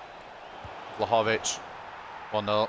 I knew it was going to be 1-0 there because this game is bollocks. I can't believe the game there. It's a great goal. I should be covering better. I tried to cover the option of Vlahovic. Actually, I didn't. I went for a tackle on Martinelli. I should have. Well, the thing is, if I don't cover Martinelli there, he probably shoots. Tado, maybe he could get a bit more of a hand to that, but it's 1-0 Arsenal. That's not the way I wanted this to go. And Vlahovic gives the Gunners the lead. Only 3 goals throughout the whole tournament. That could be the most important one. It's going to take a miracle. Because Arsenal have been solid defensively. Lafont's been on his game. And they've drawn first blood. Which is not what I wanted at all. Can we immediately equalise? Oh my god, the mentality for immediately equalise. Serrano, great save, Lafont, man. I thought Serrano might just immediately equalise. But Lafont at his tricks again. We're going to do that again with Carpenter and try and aim for Martin or maybe just somebody tall. Here's Martin. It's knocked down into the path of Sutherland. Wrong side of the post.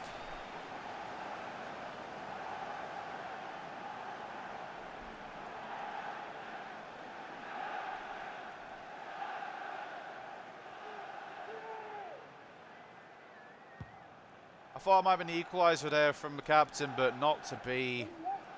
Won the header. We need to get a goal before half time, realistically. Wilson. Carpenter. He's got, well, it was meant for Blanchard, so it's going to, of course, lock onto the further target that wouldn't have got the ball. Why would I get benefit of doubt? De Oliveira, good tackle. Peters. Roberts. Carpenter. Wilson. Back into Carpenter. Come on, mate. Oh, he's absolutely just fucking insane. Why didn't he do this last season? We could have had a Premier League already.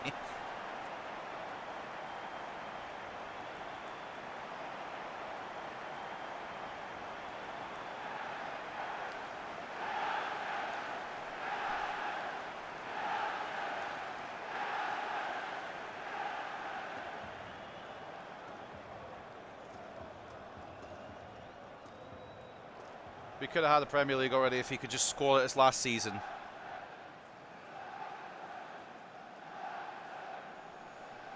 But it's fine. It's fine. He's scoring now.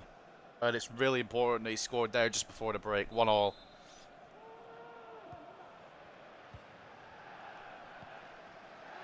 I'll let Arsenal score again. I didn't let Arsenal score the first time. I was trying to defend it and I missed the fucking tackle. Oh no. Can I go to... Oh, this is let me go with players now. Thank you, Martin. I wanted to go to Peters there, but Martin's had to do the work because it wouldn't let me find the Belgian. Tackle on Roberts and we'll get through.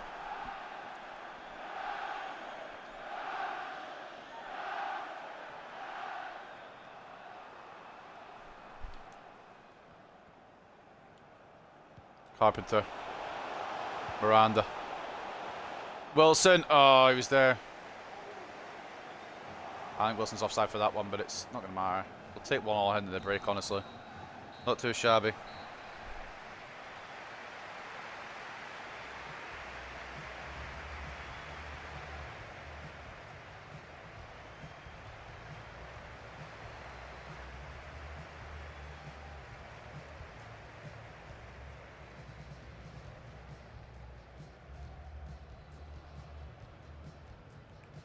One all then. At the break. I'll take that, but I'd rather have an advantage. Vlahovic scoring for Arsenal, Carpenter scoring for Hartlepool United. Never did I think Carpenter would be the fucking man to be the one I had to rely on way back when. He always had good potential, but I'd never thought he would get this good and be this important in the save. Before we go in any further, I'm trying to remember where I signed him. I'm going back through the archives here. Okay, I've written it down. Try with my own writing. Season 2 we brought in Carpenter. Never at that point did I think, oh my god, he is going to be here at the end. But fair play, he might have helped us get towards a Champions League final. So 56 to 44 returns possession, 7 shots to 4, 2.2 expected goals to 0.8. We've been more chances and more expected goals, but we haven't made the most of that. Second half, shoot on sight, boys. See what we can do. Maybe make some changes if we're up a goal. Spurs are on some mad winning run in the Premier League, and I don't want to bottle it. Our last game is against Spurs, though, so it might not be the end of the world. Wilson, great run. Carpenter, ball in the middle, perhaps it's too late. I also too close to Lafont. I don't want to say Blanchard's been ghosting, but I've not seen a lot of him these past couple of games. Although he didn't play the second game, I didn't see him in the Barcelona leg.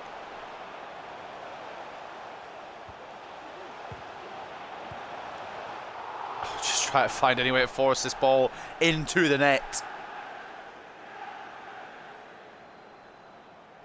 Xavi Simons for Dani Olmo. Surprised to bring Simons off, probably keeping him fit for the second leg, I would say. We might need to take that into consideration too at some point down the line. Sutherland, they're probably a bit more confidence with their bid at the Emirates as well. Roberts, now Wilson, tries one from range. Peters is all day long, surely. Does find Sutherland, who takes it backwards further than I'd have liked, but that's okay.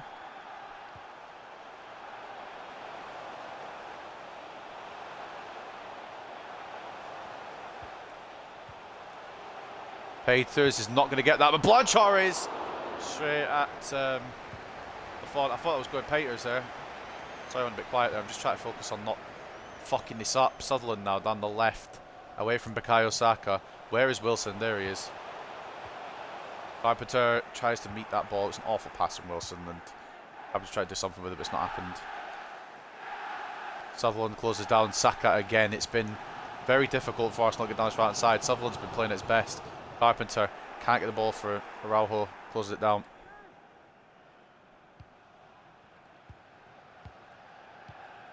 Now, they might do that shit where they just pass it perfectly every time. Never mind, Saka's not got the ball there from Olmo. Peters, I need options. Sutherland's going to be the main one.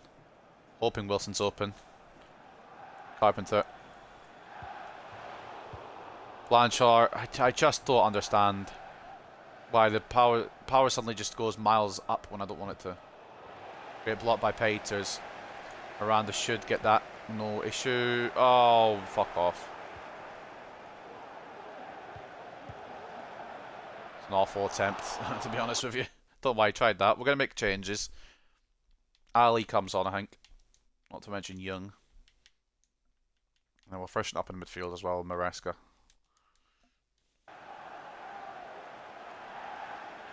Everyone else is fine. We'll rotate a bit for the Villa game as well. Serrano's got room. He's got the ability to go all the way. Juan Carlos Serrano! I don't know how many times I've got to remind you guys, we got him for free. We didn't pay a penny for this kid. He's so fucking good.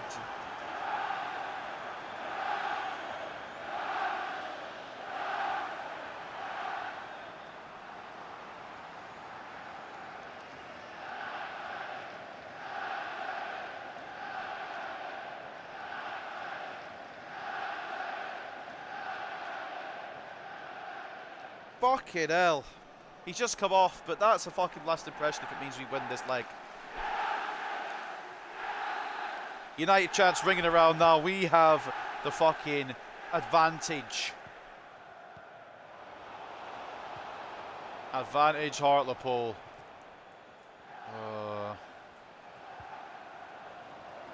The Oliveira. Ali. If we can get third, I'm not advocating that we should go for it. We should put our eggs in that basket, but if we can get third, that would fucking definitely set us up.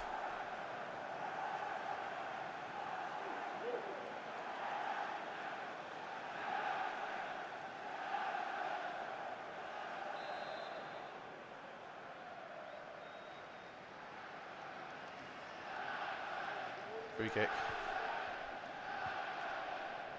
That was meant to go back to Hurtado, but that's okay.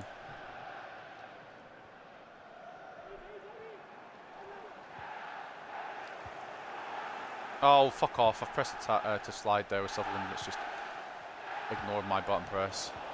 That led to a goal. That's great from Martin. You know what? I know we say Bull's really good and De Oliveira's got Champions League experience. Martin has been very underrated and I should have given him a lot more games. And as well as Chavez, he is the lowest rated of the defence, but he puts in a shift as well. The centre-backs, I love each and every one of them. Granted, they don't always play at their best, but when I'm using them properly, they do very, very well. Miranda closes down Martinelli. And the jeering from the fans. And Norton Coffey is left in the dust. Ali's not going to get there, is he? Ahead of fucking Araujo. Good cover from the Uruguayan.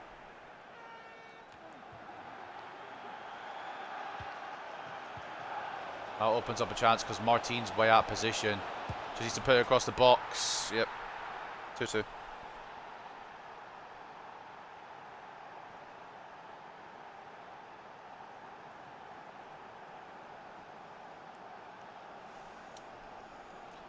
I don't know why Martin was that far out. I don't recall me putting him that far out. Maybe I did. I don't know, but that ruins the mood a bit. 2-2 now. Baldanzi. Great finish into an open net. Not much I could do. Not much Hurtado could do.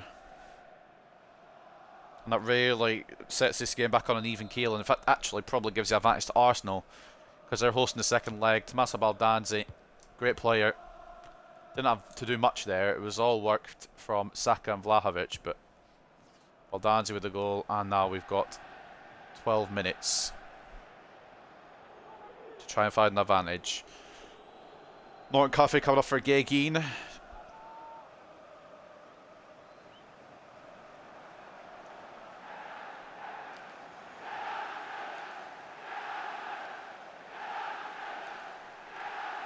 Sutherland to Carpenter. Young. Maresca. Blocked. It sounded like it was blocked. Maybe I think it was just not blocked, but it sounded like it was. A little double check on this one, because it sounded like it had come off an Arsenal man.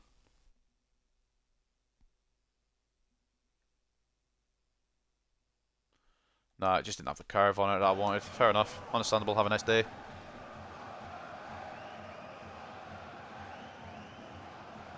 It's going to be intriguing to see what happens with Partridge and Carlson up top against Villa, because we're going to be resting both Blanchard and Carpenter.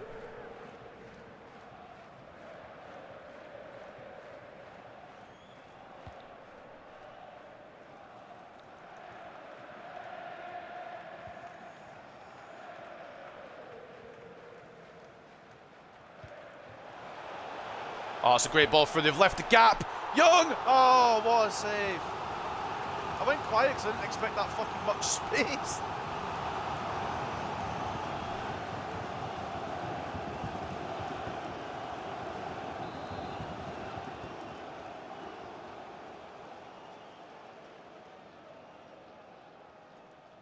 I guess I'll cross it in. I've got a massive player in the box, hopefully. It's gone to Sutherland. I just wish that would be Martin or De Oliveira or just anyone with a bit more height. Nothing against Sutherland, but Ali tries to drink it through, but it's not going to happen. And I don't want to concede late, or that really does fuck us up. Don't commit your centre-backs. Rule number 1 of FIFA. Great job, De Oliveira. Covered Vlahovic there. Will Arsenal get the winner? Will we get the winner? Will there be a winner? Not when it's fucking tackling like that on Seo Yun Young. That's a great tackle. As long as he's not injured, I'm fine. Offside. That wasn't offside? Well, what a save from Hurtado then.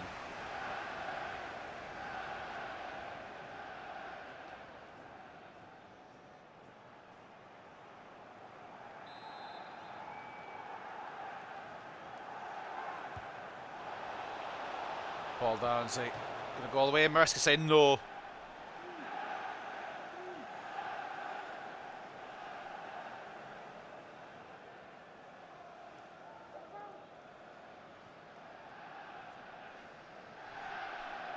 I'm fuming, by the way, that Baldanzi goal went in because there's nothing much I could do about it. And it really just... Oh, let me go. Oh, just let me go, the fucking player won't go. Young, right, counter convoys. Carpenter, he's fucking exhausted. Need one more run here. And the run is from Fernando Maresca. No, rebound, no. Rebound again, you're 5'6". Fuck it, go for it. Oh, fair play, Lafon.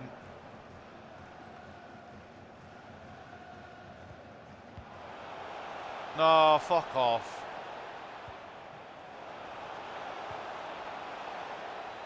Don't break my heart like this, man. Miranda, right. I guess I'll take a draw. Oh, it's not really the result we wanted there, boys. But it's not a loss.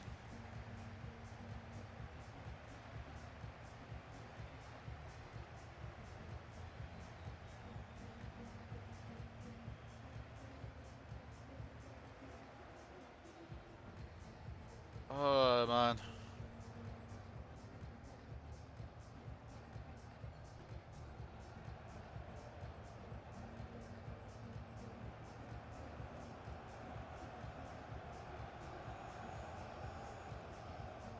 I'm happy we didn't lose, but there's an argument we could have won there.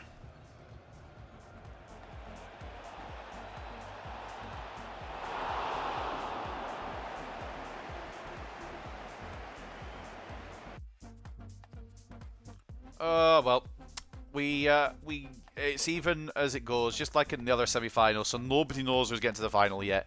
We should have won that with the opportunities we had, but I didn't put them away. So that's on me. That's nothing that Arsenal have done. There's nothing else I can do more because I've just... I mean, there's a lot I could have done more. It's on me. I'm not blaming anyone else but myself here that we didn't get an advantage heading into the second leg. 58 to 42 in terms of possession. 15 shots to 7 and 4.1 expected goals to 2.4. We should have had that.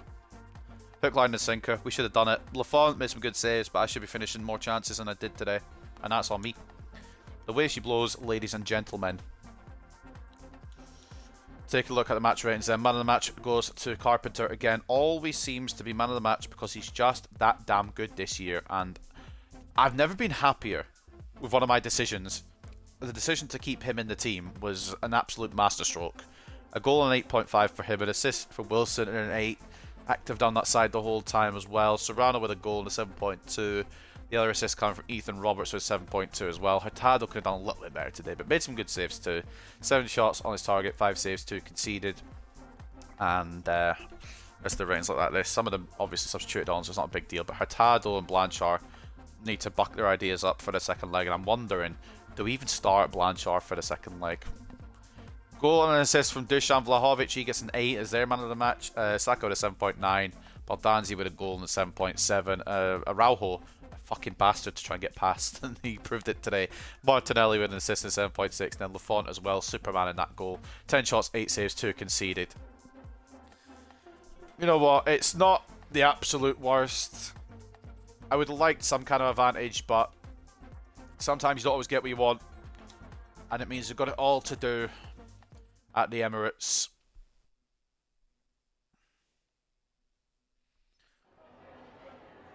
We just don't know who's going through at the final out of any of the teams yet. Both draws in the first leg.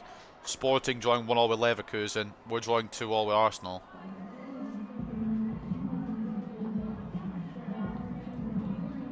It would have been better to win, but sometimes you can't.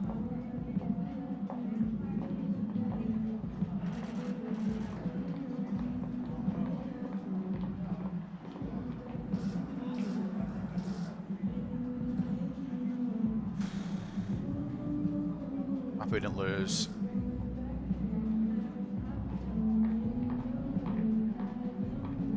And the fact that we came out with something, I'm happy, rather than just having absolutely fuck all.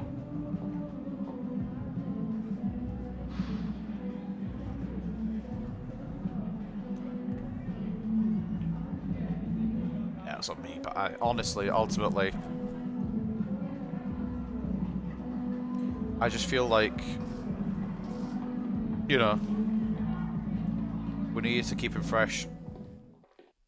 A lot of games coming up, especially we've got something shoehorned between the other legs, so it's Aston Villa next. A couple more scout reports coming through from those players that we used to have. I'm going to save over.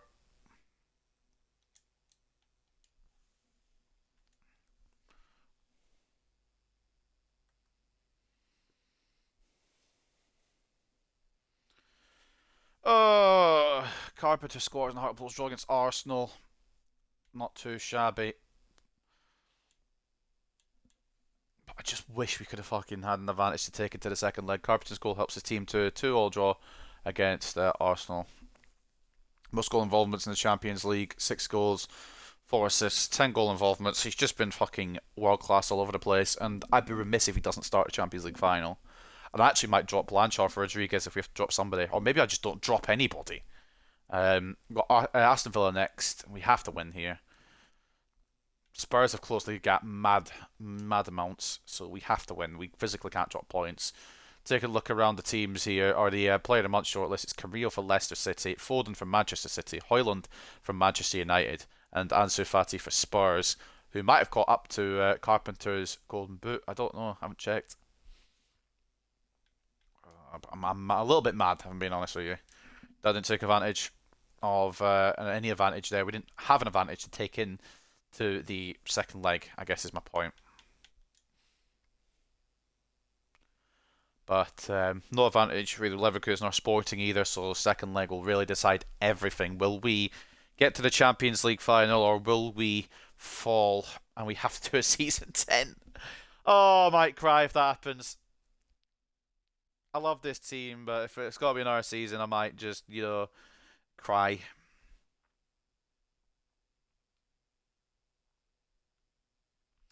Right. Last Premier League game of today. We've got Aston Villa, and then we face Arsenal to close the episode. Following that, next episode, as we know, will be the remainder of the Premier League games, and it might be a season finale. It might not. It really depends on what we can do at the Emirates. 2 chances. But ladies and gentlemen, we'll just try and continue along the Premier League trail for now. That's all we can do. A win here would put us back 5 clear of Spurs with 4 games to go, but they have been on a run and a half, which means we need to go on a run and a half as well. Not to mention as well, the final game of the season, we already know, away at the Tottenham Hotspur Stadium. It could be a bottle from us in the Premier League title race, but if we get the Champions League, I wouldn't care less. If I have to sacrifice one to get to the other, that's absolutely fine. But anyway, Premier League up next against Aston Villa. I think I read all the news, didn't I? Covered everything. Just double check. Nothing really I've missed, is there? I was going to check the Golden Boot race, actually. I don't usually check it mid-episode. Yeah, Fati's been on a mad one. He's equalled Carpenter. And the thing is, Carpenter's not going to play this game because I need to rest him for Arsenal. So if we miss out on the Golden Boot, we miss out on the Golden Boot. That's absolutely fine.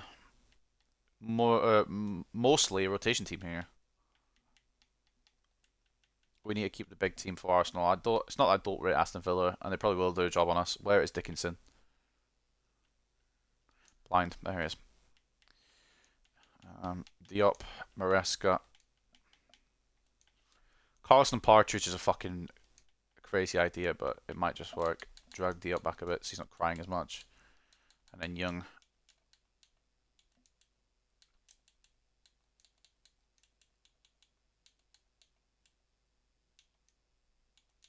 There we go. So as good as we'll get. Rotated wise, let's just see what we can do. I'm actually going to put Billy Bull in as well. No, I'm not, because that means we're going to have Billy Bull for the Arsenal game. So that is the team that's going to face Aston Villa. It's rotated, but it still should be enough. Can't speak. At Victoria Park, then, Aston Villa come to us one more time this season, possibly for the last time if they get relegated. Nielsen in goal, Moffat left back and captain, Dickinson right back, Chavez and Martin as centre backs, Diop CDM / centre mid, Maresca centre mid / cam, Young left wing, Roberts right wing, Carlson and Partridge up top. The thing is, if we drop any points, Spurs are going to be on us. They've got Bournemouth next, probably will beat them, but you just never know. Bournemouth can pull out the bag. They've beaten me twice. Burnley play Arsenal, Brighton play Norwich, and Brentford play Wolves. But for the final Premier League game of today, and final Premier League run for Aston Villa, perhaps they're probably going to go down. If we win, we're probably securing the relegation, which I'll feel bad about. But it's not about them, unfortunately. It's about me, and it's the way it goes. If we do win, then we are good. If we don't win, then fair play to Villa for putting a performance on us. But I've got bigger fish to fry, and it isn't to do with today, which is why I've rotated so heavily. For the fourth game of today's episode, though, we'll go into it and see what we can do. Hartlepool versus Aston Villa. I stretch my legs out a bit while this loads, because my feet have gone numb.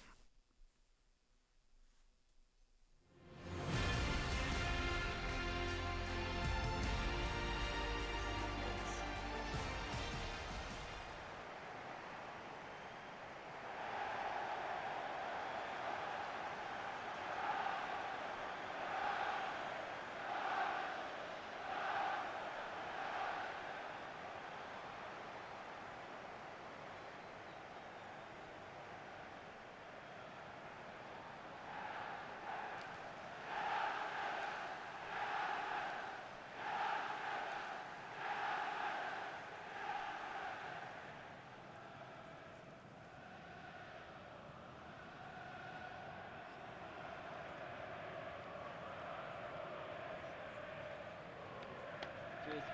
Good luck.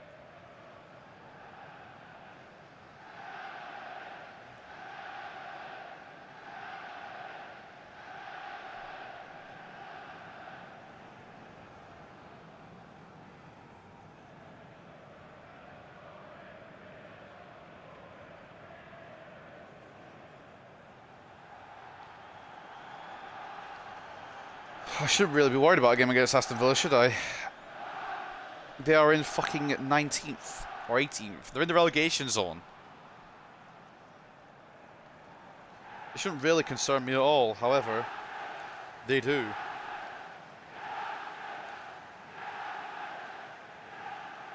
Thank you. Enjoy the game.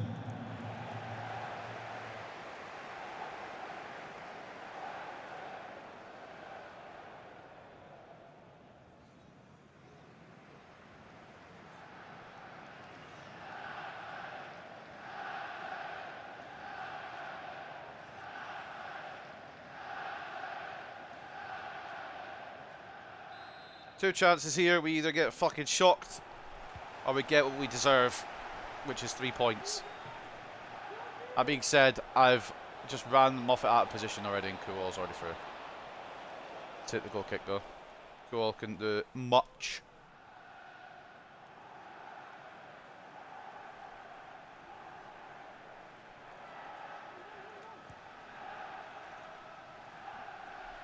I was taking a drink thinking I had enough time, but I didn't realise Dieng would press that heavy. Yeah, just to have a similar performance that we did against Forest. Just calm, clean and clinical. Not let them through and score. That's not what I said, is it? Good save from Nielsen.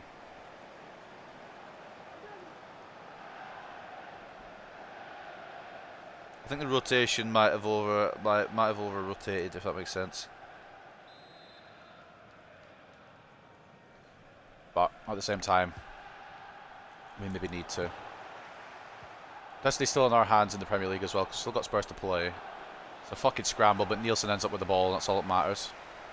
But yeah, like I said, Destiny's still in our hands. We've still got Spurs to play. Oh, just pass the ball to the player. Martin, great job, mate. He's been fucking... You know what, since he's asked for game time, he's been brilliant. Maybe he just needed that motivation. Young's asking for it. Carlson will get it out to him.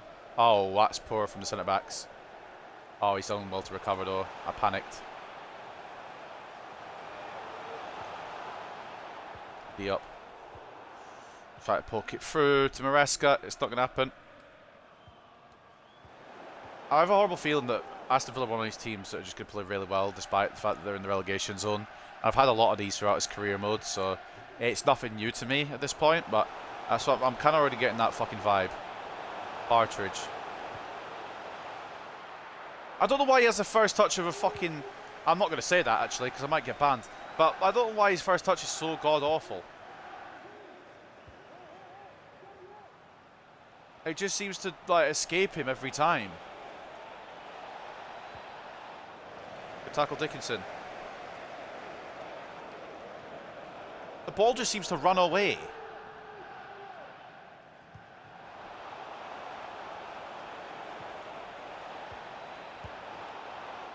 Great save, Nielsen. Clear it there. I'm pressing to clear and my guy has slid. I love you, Chavez, but brain, please. Why? I need to focus fully on... I'm not focusing fully on the game here. I need to refocus. I'm getting people asking me for... I'm always getting asked for games to play with my friends, which I respect. I appreciate that. But it's whenever I'm streaming, it seems to happen.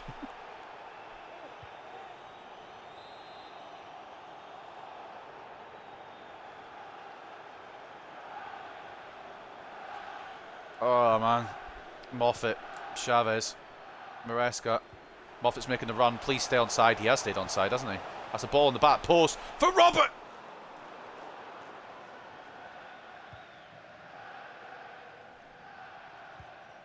So what? Dream was there. Game cruelly ripped that away from me. It's fine. No move.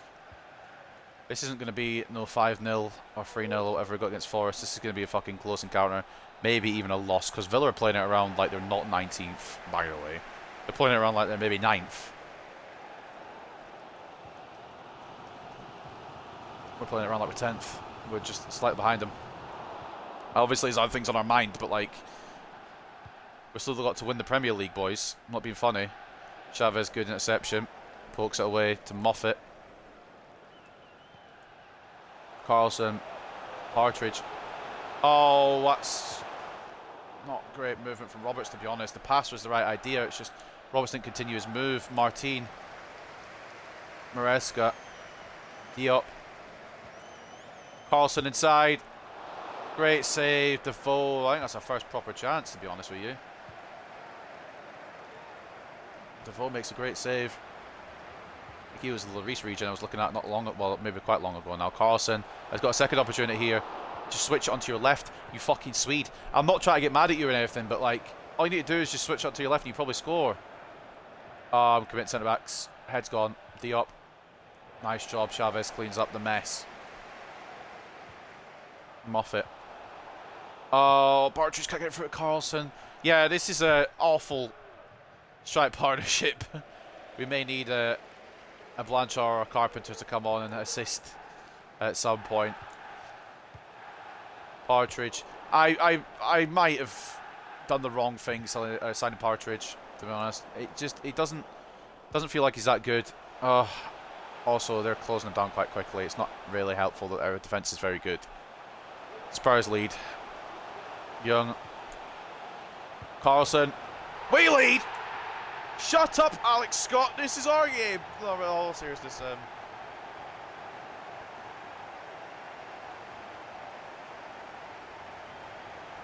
We won the lap and I apologise for telling women to shut up.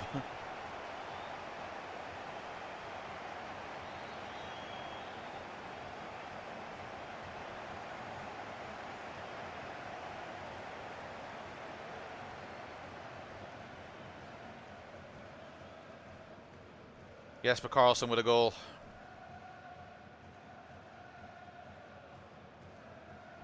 Don't know how many. It's 11 and 21 in the Premier League appearances he's had. That's a good fucking return, to be honest. And we've managed to just break through a very difficult, very defensive Aston Villa team. Against the run of play, which is even funnier. Because we should not be winning this. I'm really hoping Bournemouth can do something, man. I'm hoping somebody can do something to stop Spurs. I thought we had the fucking league wrapped up, and then we started bottling a bit. We lost to Bournemouth, lost to Chelsea. It's kind of just not gone great since. It's a poor shot in the end, and Nielsen can gather, but I don't trust this game. Oh, do you know what I mean? Oh, Diop's done it late. I just don't trust it. Something's going to happen where we don't win this game, I can already tell you. So I need Bournemouth to do something. Great fucking reactions. It might have been offside anyway from Dieng, but Nielsen was at it. Quick reactions. Was he off or is it a corner? Unai Emery. I'm happy that Villa haven't equalised. And to be honest, I'm in agreement with him. I don't know how they've not got a goal. I'm happy they haven't. It's just more confusion as well. Been the better team. Moffat closes down Deleu here. I feel that's probably going to be a script for most of Villa's games this season. They've probably been the better team, but just been unlucky in results. Young, Carlson. Was holding out for Partridge, but it's locked onto Roberts. Okay, I think Roberts might have been the smart move anyway because he was in more space, but just didn't end up going to either. Good tackle, Dickinson. Oh, okay. Right. That's what I mean. Like, something will just happen out of nowhere. Like, me getting the... Like that, I guess, is probably more what I was meaning. Me getting the ball twice and not being able to do what I want with it, I think is probably the response. I mean, Aston Villa deserved the goal, but it's more the situation that led up to it. I don't quite understand how I can't just get clear here when I press to clear the ball. Martin got it initially, which is fair enough. Lost it, and then Moffat... Pardon? I'm not blaming Moffat here for nothing because, like, he's taking a touch. It's just... He aids. It's he aids is what it is. He's just caught it with the back of his foot and can't do much about it, and it's an easy goal for Dieng, apparently. Fair enough. I mean, they deserve it, but... Not like that. I mean, I get that they deserve the goal, but it's not like that. The circumstances surrounding it more annoying than the actual goal itself because it was a good goal. Fair enough to Villa. They equalised just before the break. And a game they deserve to be leading, so I can't be too mad. I'm just annoyed that this game had to do it like that when I've defended it. Carlson putting us in the lead, Dieng equalising.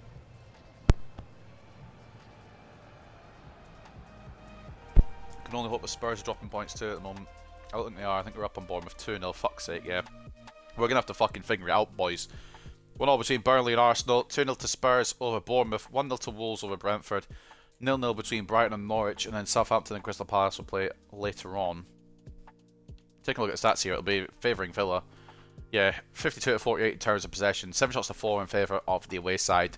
With 3 expected goals to 2 expected goals. The goal was coming. It was just a matter of when. Rather than if. Where did I put my phone charger? Because that's what I'm looking for. Bear with me. There it is. Just before I go to the second half and put my phone on charge. Don't mind me.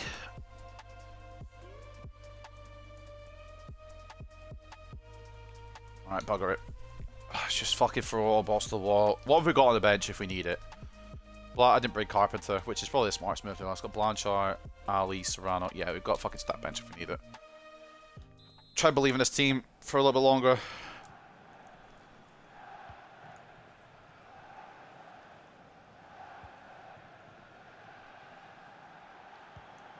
Dickinson. Roberts. We could get goal out of the gate here, that'd be fantastic. Roberts. I've aimed it for Partridge. I don't know how much more I could aim it for Partridge. Like, let's just fucking do a little lesson here. Let's do a brain test. So, I am Roberts here. Will it aim the pass at the number 43 that is marked or the number 22 that is unmarked at the top of the box, or number 27 even that's unmarked? Will it go to one of the two unmarked players, or will it go to one of the marked player, or the one marked player? Let's have a look. So what we've aimed for there is Partridge, and it's tried to go to the marked Carlson, which is really good. Thank you, FIFA. I've got a horrible feeling about this game. I know they've been the better team, but I don't need it right now.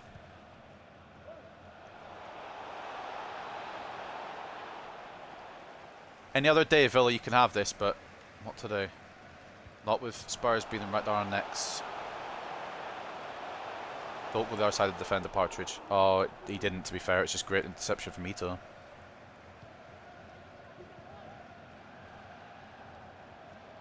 Wonder if Sutherland needs to be brought on here. Moffat's not feeling it today as much. Great interception, Chavez. Didn't aim it at Maresca, but that's okay. The ball's actually made it to my player, which is kind of a bit better. Stop it with these fucking... Right, EA, I'm not being funny. I know you can hear me. Stop with these fucking first touches. Oh, lovely. Now let's commit my set back up position. Got the ball, but I'm not allowed to keep it. Good block by Moffat. Good block again, and it's actually come to me this time. Now, Young should be able to outrun Patrice here, but it is FIFA 23. If you can outrun whoever City centre back, right back was, he can outrun Patrice.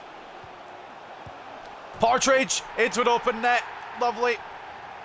Oh, bit of fucking luck my way. Aaron Partridge. Not scored many since he's come to us in January, but that doesn't matter. He's scored now.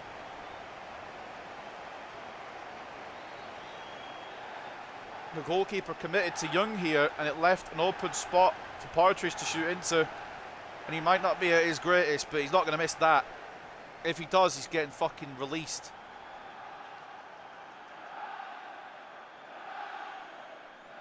Unai Emery, head loss.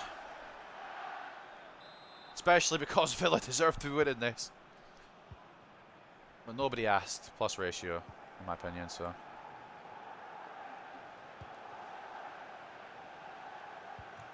Dickinson, Nielsen, Moffat. Just aimed at Diop. You see, I don't know why it just doesn't pick the simple pass sometimes. Good save, Nielsen. Why doesn't it pick the simple pass sometimes? Why does it always have to go for the difficult one?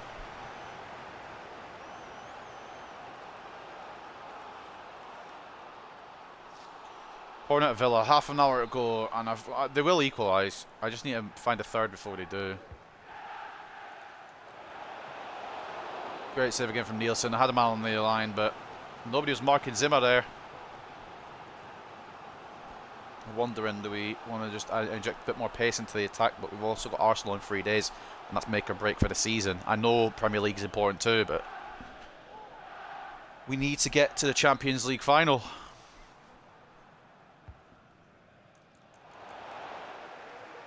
Martin to Young. Run, mate, just run. I was going to try and pass it off, but there's an offside call quite quickly. Not have aimed it for, but Partridge can make something out of this. If the fucking touch didn't fuck him over. This game is actually rat.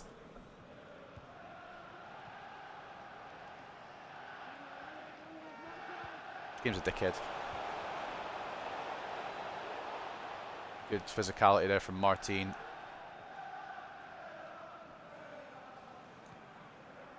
Good work to gather as well. To use Dickinson as a passing option, but the game didn't want to put him into space. Roberts.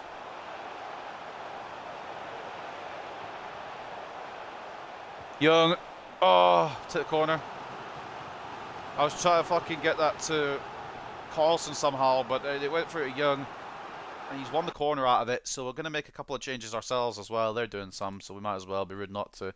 Serrano can come on. It won't be bad for 20 minutes. That's not the right player. Ali can come on as well, and I didn't bring Wilson. Oh, I did bring Wilson, but I'm going to rest him. And yeah, Blanchard can come on for Partridge. I know Partridge just scored today, but Carlson's been the more active. We need to find his third goal. That's the main thing here, because they are going to equalise, and I've got a horrible feeling it's one of those games where they're going to probably take a point off us, or 2 points off us in the end. But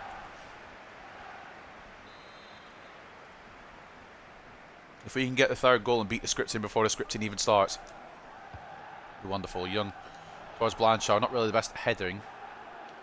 Diop. Wins the ball. Ali. He's quite good at dribbling, this man. Doesn't show it there, though. Maybe should have passed it off to Serrano.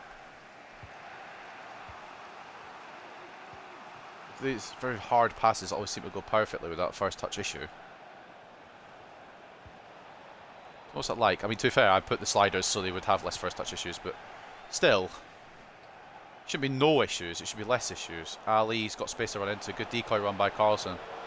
Blanchard puts this away, surely he does. That should secure the dub here, the 3 points at Victoria Park. And we regain our 5-point lead at the top ahead of Spurs, surely now. With just 3 or 4 games to go. 4 for us, it's 3 for Spurs after this. Not quite I wanted to take a shot on, but it's gone in, so I'm not for asking or caring either.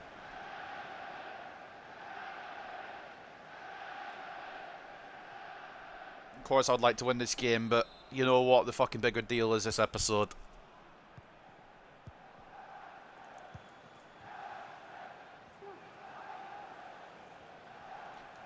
Garankuol gets past Moffat. I should have brought Sutherland on.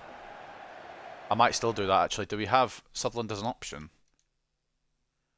We do, yeah, we'll chuck him on. He's quite tired, but it'll be alright for 3 minutes. Young. If we can get a fourth, I don't think we will, but if we can get a fourth, I feel really bad for Villa because they've been very good today. Don't even deserve to lose, to be honest, but I need to fucking go to my absolute best. What the fuck is... I've not aimed it there. I've just tried to clear it, I'm being honest with you. It's alright though. Worked. Ali. You can outpace Region all day long. Carlson straight at Devoe. Great run from Taha Ali though. Blanchard loses a header out to O'Reilly. And even if it doesn't make a Sutherland substitution, it's not the end of the world. Brighton 2-1 up on Norwich. I was hoping that was a Bournemouth equaliser or something, perhaps. At hope more than expectation. I want this title race to be as easy as possible so we can focus on the Champions League. But I can't pass with Taha Ali, apparently. And as much as cool as it would be to have the Spurs game at the end of the season be a title decider, and if I wasn't fighting for the Champions League, I'd be absolutely okay with that. But the thing is, I don't want that. Great save Defoe. Young could have made it 4. We've really kicked it on the second half, and we will end up being the victors here. But it could have gone either way. Aston Villa were very good. Went for Mix and Nielsen and our defenders. I wouldn't have been surprised if it has been a victory for Villa, or at least a point. Sutherland jumping highest but not winning the ball. Carlson, Ali on the edge of the area. Thunders it towards Defoe. Corner again.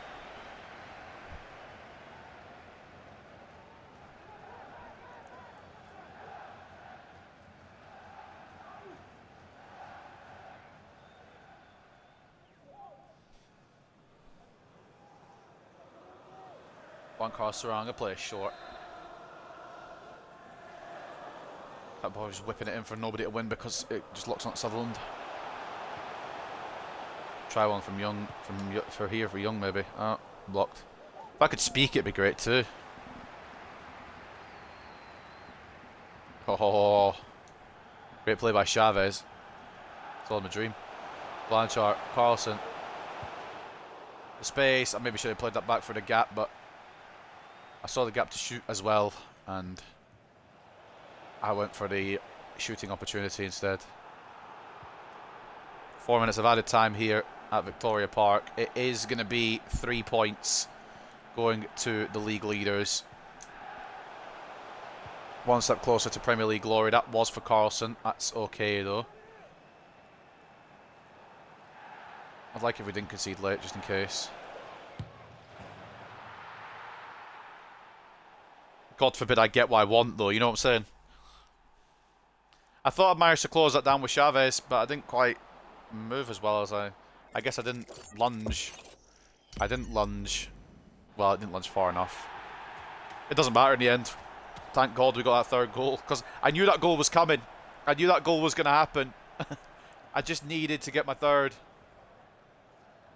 Emery and Aston Villa still think there's a chance, but as soon as it kicks off, referee's blowing his whistle. I knew that fucking equaliser was coming. I'm so glad we got that goal, that third one. I'm just going to let the time run down. Don't care. We got a dub here, thank God, just about.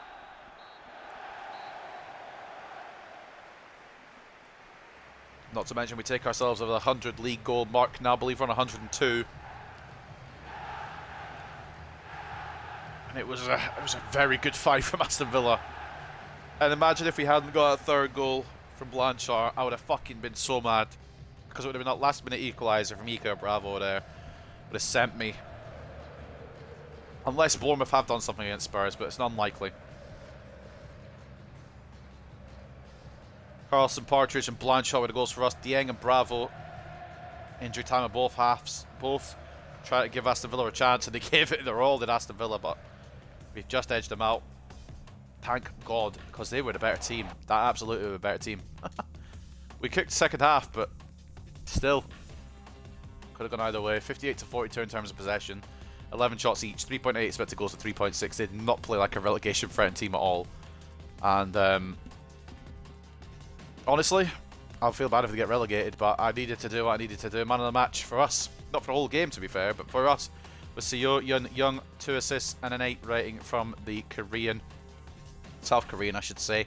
Chavez with a 7.9, Martinez 7.8. It was good defending as well, but sometimes those just go through. 7.8 for Dickinson, 7.6 for Blanche off the bench as well with a goal. 7.6 for Nielsen, who did really well, to be honest. Power shot couldn't really do much about. On the first shot, I don't even remember. Oh no, he could have done. I think he could have saved the first one, couldn't he?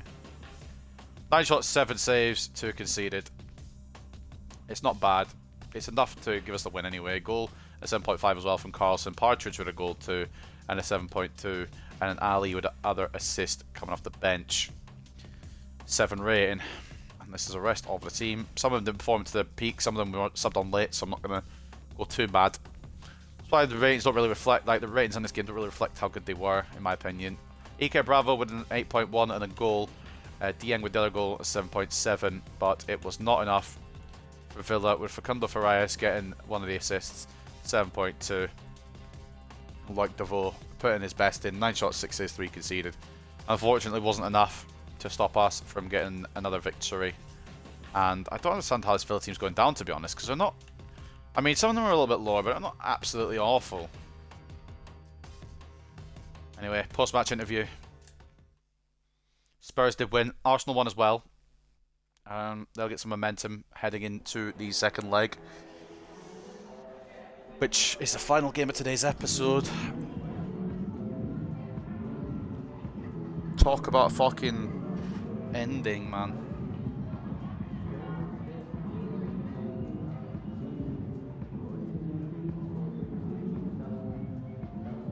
What do you make of your team's performance?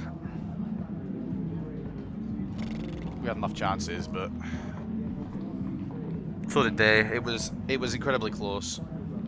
Thank God we fucking defeated them. I would have been so upset, especially if Spurs won their game. They put a lot more pressure on us that we didn't need. We've scored over 100 this season. We always look like we've got goals in us.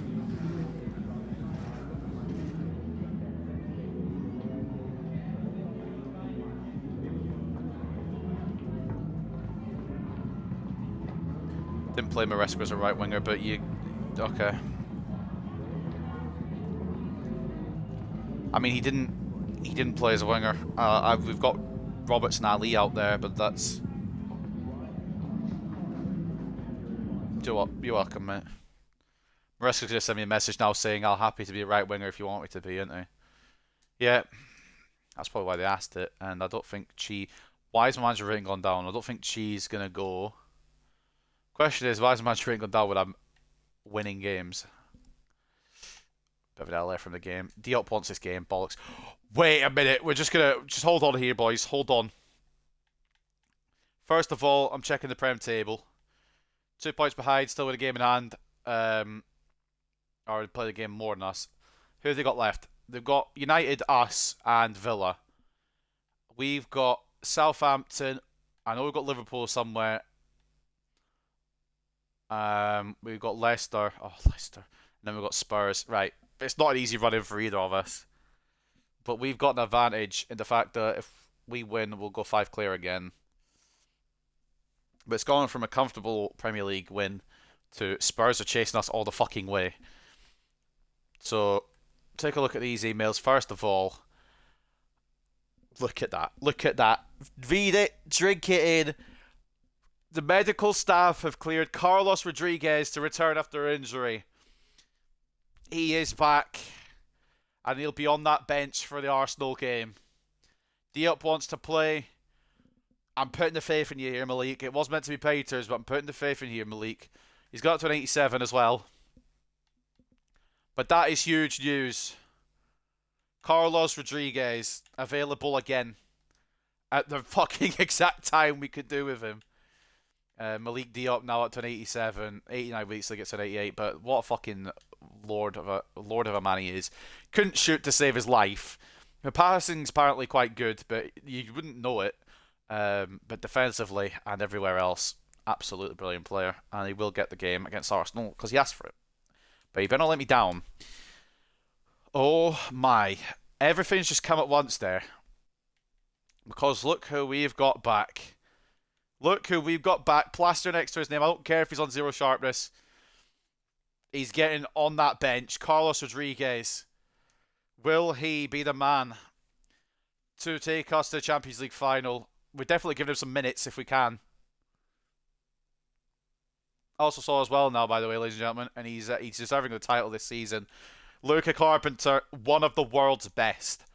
One of the world's best. Did you expect that last season? Did you expect that last season he was going to be one of the world's best? Because I fucking sure as hell didn't. But my God, he's turned his whole career around. One of the world's best. Wants a new contract, mate. Have whatever you want. Have whatever you want. Have the crown jewels, mate. We'll sort that out. We don't want him to be upset. Important. He might have some crucial, you know. He's fine with important. We'll do a 1-year extension just to make sure we've got him for as long as we can. And I don't know what money you're going to want, so you're going to have to put it down on the table, mate. 43, mate. Nah. You get more than that. You're getting 63. 63. And you can have your signing bonus too. It's a little too high, I've put, and then offered more. Deserves it though. Luca Carpenter, a bumper new contract for a fucking insane performance this season. And he and Blanchard will start the game against Arsenal, but with the return of the Peruvian Prince, will we bring him on for some minutes? Has the other game been played? Do we know who we could potentially face in the final? We don't. Still 1-1. Still 2-2 here. We go to the Emirates and Sporting go to Germany to take on Leverkusen. Now, let's just calm it down. A lot of things came in there at once there. Did I save the game first and foremost? Make sure we do that. Verify that, because I'm not losing anything at this point. Not losing any progress. News. Blanchard scores in Hartlepool's 3-2 win over Aston Villa. Blanchard managed to get his name on the score sheet in Hartlepool United's 3-2 win against Aston Villa. Thank God he did. Chelsea beat Liverpool 3-1. Leicester lose 2-1 to Man United. Man City beat Fulham 3-2, I should say. Team of the week, only one player made it for us, George Dickinson. At right back, fair play. Did they get any? Aston Villa? No, they didn't get anyone in. Hartlepool looking vulnerable against Arsenal. We've just had Carlos Rodriguez come back, mate. I don't know if we're looking vulnerable at all, but frustrated 2-2 draw meant Hartlepool United missed a chance to take a lead into the second leg of the tie. Now they're really up against it in their bid for glory. True, we are. Fatih gets the Player of the Month award for April. Fatih's impressive performances for Spurs earned him the Premier League Player of the Month award for April. And the nominees, once again, to remind you, Carrillo for Leicester, Foden from Manchester City, Højlund from Manchester United, and Fatih for Spurs. We maintain the title charge. League leaders marched on in impressive fashion by wrapping up another 3 points against opponents from the bottom half of the table. Aston Villa were never really in contention in this game, and Hartlepool United continued their run at the top of the table. I don't think they watch these games. I don't think the media actually watch these games, because Villa put us to the fucking brink there. But It was too little too late, thankfully. And here we go then. The preview for the second leg. Make or break. Arsenal and Hartlepool United face a decisive 90 minutes in what promises to be an exciting second leg of their semi-final tie. Arsenal benefit from home ground advantage with a capacity crowd ready to help push them along the road to victory. Hartlepool United's motivation and composure though at key moments in games shouldn't be underestimated. Ladies and gents, it's the biggest game of this career mode. Let's speak on it and see what we've got to say before we head in to the Emirates.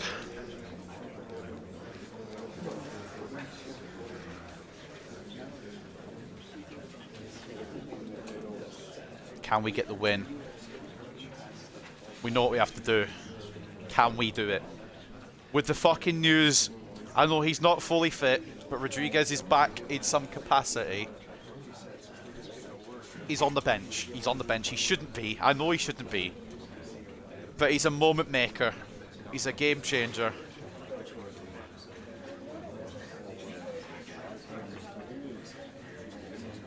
What will make the difference at the Emirates? Will Arsenal be just unplayable, get through to the final, and dump us out in a sad, sad way, really? Or can we turn the tide, get the dub, go to the final of the Champions League, and be on the verge of completing this Hartlepool United Youth Academy Road to Glory career mode? 90 minutes, maybe more, separate us from a Champions League final against either Sporting Lisbon or Leverkusen. They've got tired men. We rested our players, they didn't. That could be the fucking opening we needed. Rodriguez is on the bench. Before we go in though, and I know they're probably going to switch their probable lineup because I need to double check something. He's still on a development plan, isn't he, Carlos? Still on a development plan. He's not going to get probably back to 91. What's the quickest one? We'll go mobile striker, get our pace back up a bit. Everything else is still phenomenal from him. He's just fallen a little bit, but not incredibly. Only 2 ratings, which isn't too bad for an ACL injury. Right. That is a team that Arsenal are going to bring to the stage. Quite tired all around. And we're going to have Hurtado. We're going to have Sutherland. We're going to have De Oliveira. We're going to have Bull. We're going to have Miranda. We're going to have Peters. Oh, I just realised I said I was going to get D up again. Alright, it's fine. We're going to have Peters. We're going to have Serrano. We're going to have Roberts, Blanchard, Carpenter, Wilson. On the bench, we're going to have Rodriguez back. We're going to have 2 world-class wingers to back up both of Roberts and Wilson. We're going to have a fucking stacked bench. Ladies and gentlemen, we're also going to bring Carlson on because he can make moments against Arsenal. In fact, no, we're not. We're just going to rely on what we've got. Ladies and gentlemen, it's make or break. The semi-final second leg at the Champions League. I know I'm overhyping this and we're going to go and lose probably. But it means everything. It means more than everything that we defeat Arsenal. We've defeated them twice in the league. They haven't beaten us this season. It was a draw at our place. Let's not fuck this up. They're not playing at the same time as us, Sporting and Leverkusen. So this is the team for the Champions League semi-final second leg at the Emirates. Hurtado in between the sticks. Sutherland left back and captain. Miranda right back. De Oliveira left centre back. Billy Bull right centre back. CDM/centre mid is Zakaria Peters. Juan Carlos Serrano, the goal scoring midfielder, he plays cam. Off the left it's Duncan Wilson. Off the right it's Ethan Roberts. Beautiful wingers on their day. They need to channel everything they've got in their locker. Carpenter and Blanchard, phenomenal this season. Blanchard's fallen off a bit, but I'm not going to fucking dwell on that. Carpenter has been consistent all year. A brilliant strike force. And of course, the main news, well, maybe not the main news, but definitely up there. One of the main stories, Carlos Rodriguez returns to the Hartlepool squad on the bench. 2-2 on aggregate after the first leg. At the Emirates, it is Arsenal versus Hartlepool for a place in the Champions League final. with click play match. It is make or break.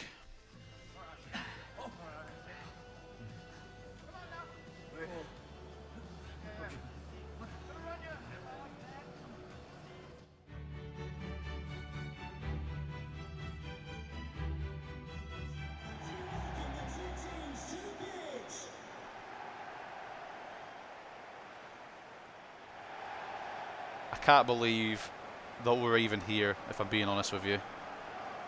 But now we are here.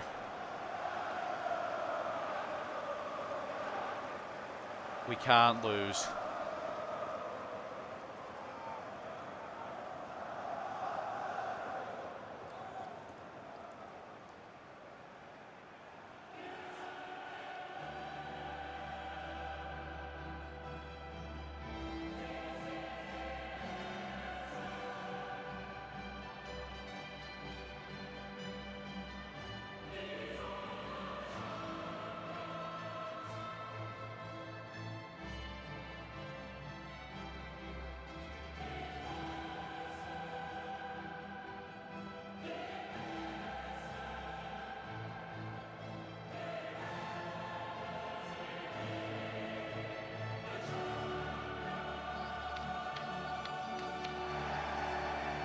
No distractions, no mistakes. The entire focus has to be on the task at hand.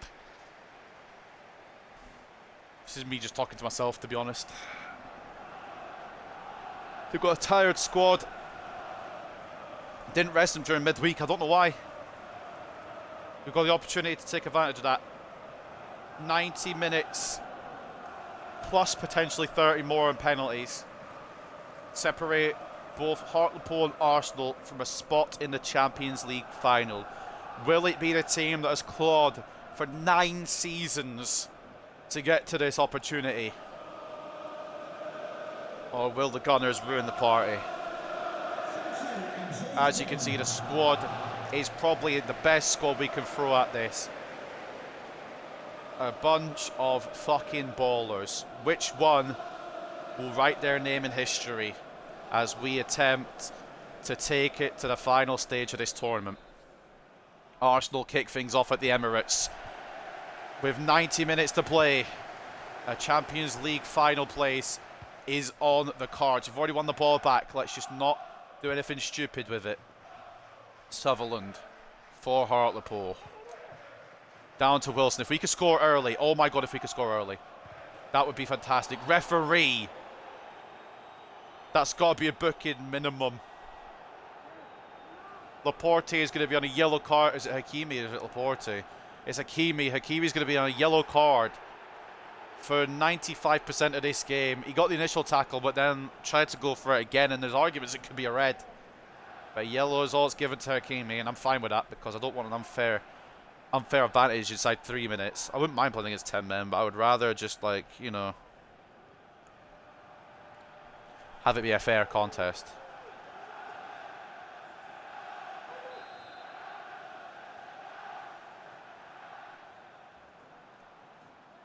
I want to pass this short, but the game's going to pass it off the pitch because it does it sometimes. I'm just making sure that it's going to work. Roberts, Sutherland gets closed down by Hakimi quite quickly. We'll take the throw in here.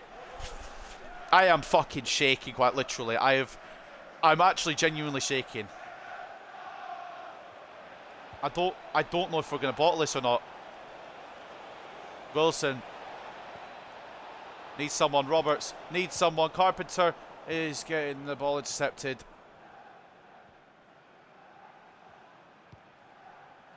Well done by Zabarni. He gets it away for Arsenal.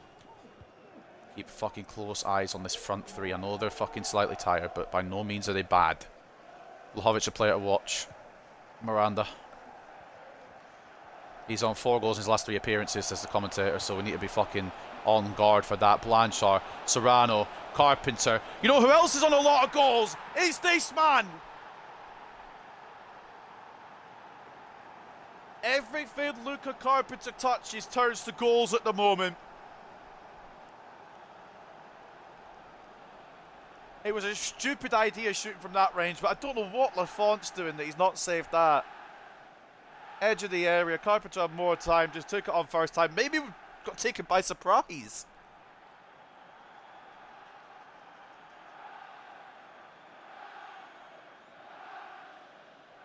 Luca Carpenter, once again. You can't help but fucking love this man now. He's gone from one of the most hated figures because he couldn't finish his dinner at all to one of the most loved figures at this club because he's finishing everything he has. And it could be 2 Insta. If we can get 2 Insta, oh my god. The things I would do. Carpenter, he's just caught it on the wrong foot. Sliced it just past the post. I wanted to take it on the right foot.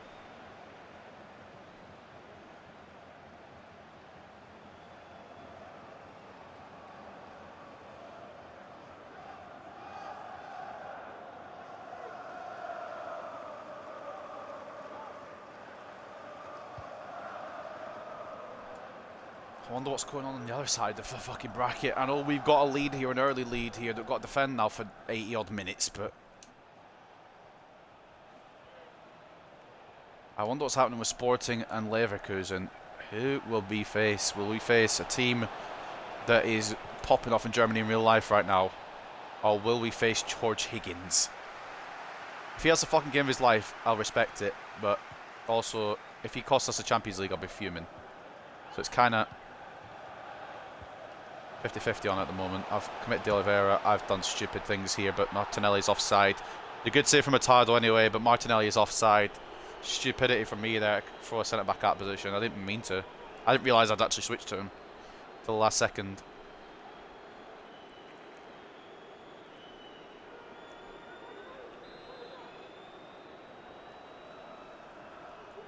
Take as much time off this clock as we can. We lead at the Emirates through Luca Carpenter. Who the fuck else? Serrano, Blanchard needs an option. Option is Carpenter. Blocked by Zabarni, Peters, Roberts. That's enough to keep it in. Does need some help though. Gets around Marino, Blanchard. There's just too many fucking people. Wilson doesn't get enough on that on the turn. Just too many Arsenal defenders in the way. Not easy to break through that. Peters wins the header. Wilson doesn't win the header, but he's going to get the ball. And he's going to be able to play out to Roberts. Blanchard, Serrano. Boys. If this is what we were saving up for by struggling against Aston Villa, that's absolutely fine. We are 2 up. Arsenal are going to have a mountain to climb in their own backyard. And that's absolutely fine by me. If we can get these fucking in early, we've got a hell of a lead to hold on to. Blanchard plays it to Serrano. Nobody's marking the number 8. And you know how lethal he is with his finishing. At Cam, by the way. 20 plus goals in all competitions. Why are you letting him in? 2-0. Arsenal have not turned up. Arsenal have not turned up at all. There's still a very high chance that could change in this kind of atmosphere, but as yet, they've not turned up. Martinelli tries to put it back post. It's held well by Hurtado. The pressure from Ramos. I thought he might drop it into his net or drop it to Ramos. It's a very tricky ball to deal with, but he's done so well with it. Wilson's going to take it around to Kimi. Maybe try to bait Kimi to get sent off. Smart move if you are Duncan Wilson. Sutherland. Edge to Serrano. Now Wilson. Off the edge of the area. It's absolutely mishit to fuck. To be honest.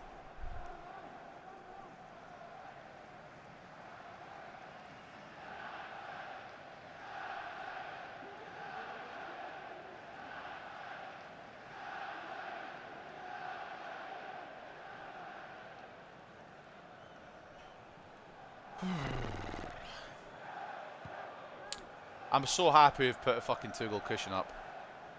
It's going to be so hard for them to eat into. We just play our game. We just play ball now. Arsenal haven't really been here yet. Are they going to turn up? That's not gone to the correct player. That's an awful touch from Miranda. And now Martinelli has that whole left-hand side. As Miranda can recover, which he has got back into his position quite well. We're still going to look for Martinelli. They have found the man. I've overcooked there. Oh, I've overdone it. That's an awful shot. greedy as well. Vlahovic was in the middle. Martinelli's done so well with his movement to get away from Miranda and the Oliveira.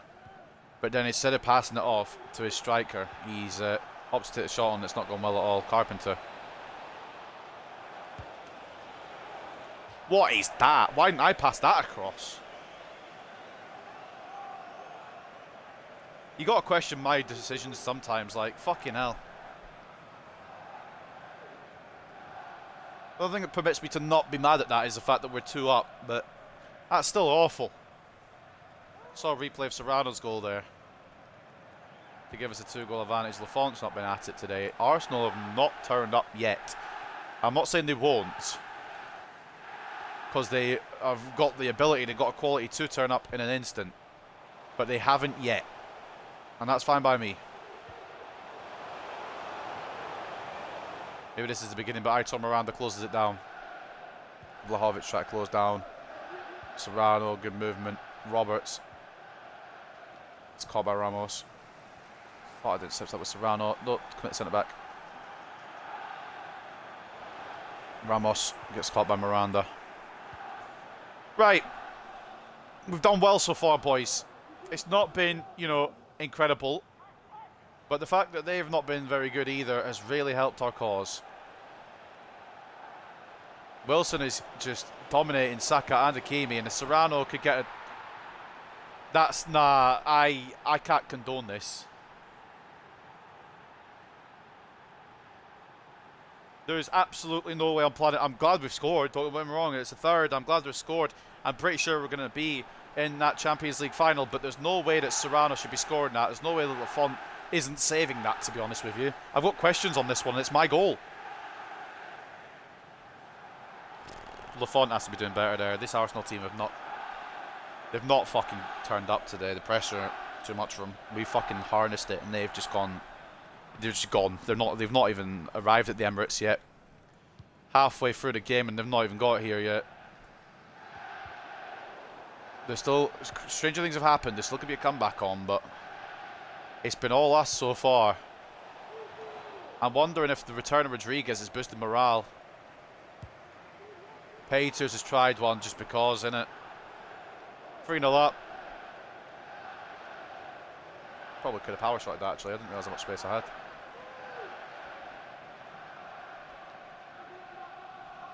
It's way over in the end. I thought it was going to be a fucking really hard battle of attrition, a fucking war to get 1 goal. I thought this was going to be really difficult, but Arsenal have just rolled over. Referee. I think he got a bit of the ball, which is why the ref hasn't given that. I'm just going to chill now. Point in wasting time, is there? There's no point in making another attack when we could just end the half there. 3-0 to the good. Now, if you'd take it, like if you told me before that was going to be 3-0 to the good at half time, I'd have ripped your hand off for it. I'd have fucking taken that 100%. I don't understand how we're 3-0 up, but it's not. There's no point in questioning it. Enjoy it. Carpenter and a Serrano brace has put us 1 foot into the final. Arsenal have given us nothing. They've had a half chance, and that was Martinelli's fucking P-roller straight at Hurtado. They've not turned up. They've not dealt with the pressure, and I'm fine with that because it means we just get a free pass into the Champions League final. 68 to 32 in terms of possession, 9 shots to 1, 2 expected goals to 0.3. It's not been a contest at all, to be honest with you. We're just having fun with it. Might as well just rally and continue into the next, well, the next fucking half, I guess. And, I mean, we pretty much secured this, I would say. I mean, stranger things have happened. We've seen 3-0 comebacks before, like we've been 3-0 up. Not personally us, but in the Champions League, we've had history where a team's 3 goals up, and the opposing team ends up, you know, changing things. The name I can think of, obviously, is Liverpool. Liverpool doing that to AC Milan way back in 2005 in Istanbul.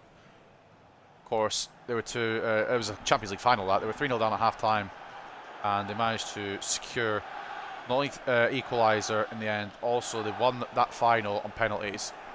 But that was a Liverpool team that was cooking second half. Will we see Arsenal try and replicate that? I don't know. If we get a fourth, it's game, set, and match. I can't believe I'm saying if we get a fourth. I didn't expect us to be this in control. But we knew the Arsenal players were tired. They didn't rotate, and it's really fucking cost them. I didn't think it would cost them this much, though. Great block by Billy Bull. And that's the other important thing about having depth in your squad, having as many players on the bench that can fucking play in this competition as there is in the starting 11. Having the fucking depth has been absolutely a brilliant idea for us, and Carpenter's going to make it 4. No, he's not, but he's got a rebound. No, 6 foot, or 5'6". I wish he was 6 foot. And this, I was hoping Rodriguez, like I was hoping, I'll be honest with you, hoping it'd be a close game and then Rodriguez would come on and be the hero. But the fact is that we've dominated, and I'm going to bring on Rodriguez anyway just to get his return, but he doesn't need to be a hero, he just needs to chill, he just needs to get back in, get his form back, get his fitness back, get ready for that Premier League run in, and get ready for potentially Champions League final. Great block by De Oliveira, the rebound saved by Hurtado. That's the best we've seen Arsenal in the whole hour it's been played. They need 3 goals in 30 minutes. I'm not a pessimist, but it ain't looking good, Brev. And whether it be Sporting or whether it be Leverkusen, they need to be watching this and taking notes, because this is what we're capable of on our day. Wilson gets launched free. He's got to be chased by Aymeric Laporte. He's going to have some help now in the form of Hakimi, but it's very good from Hakimi, actually. I was going to say it's going to be not important. I thought I was going to take a shot on there. I thought I was going to say it's not going to matter, but then it did matter because Hakimi's done absolutely brilliant recovery there. And we can't get too complacent either. Billy Bull, brilliant again, just hassling their attackers. I think it was Danny Olmo this time he took the ball off of. But it's tactically awful from Arsenal, and we've taken advantage of that. Blanchard, decent effort from Lafont, or decent save from Lafont. We'll take the corner. In fact, actually, we're going to give the return to the Peruvian Prince just now, and I don't know how to bring off.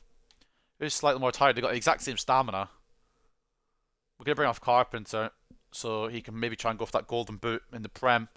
And on comes, for the first time since, I think, November, or even October, on comes Carlos Rodriguez. Arsenal making a change to Ramos for Araujo. But that's not important. Why wasn't Araujo starting? We're making our change. And look who's back. Carpenter to make way for the number 9. Carlos Rodriguez. At the pivotal point of the season, he returns. Will he be able to bag on his return? Maybe not. It's not a big deal if he doesn't. We have a fucking buffer. Rodriguez. Oh, he tried it. Lafont with enough to get it away initially.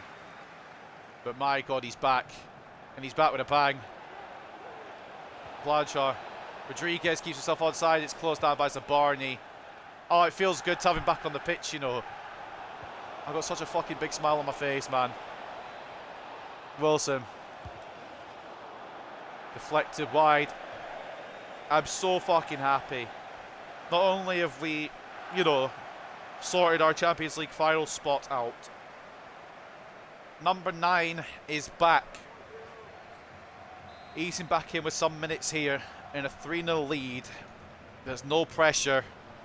No need to do anything stupid. Rodriguez. He's just feeling it. Gonna give it to Sutherland. Blocked. Sutherland a second chance. It's shot wide. It's a left back on his right foot. But you saw the confidence there for Rodriguez to just run around the Arsenal defenders. Boy, am I glad he's back. Because it is crunch time. The Premier League has gotten a little closer than I would have liked, with Spurs going on an insane run. And we're going to be one half of the Champions League final.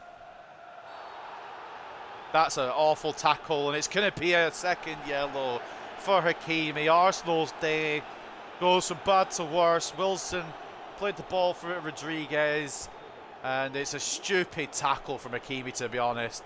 And there's no doubt there that that is a second yellow for the Moroccan.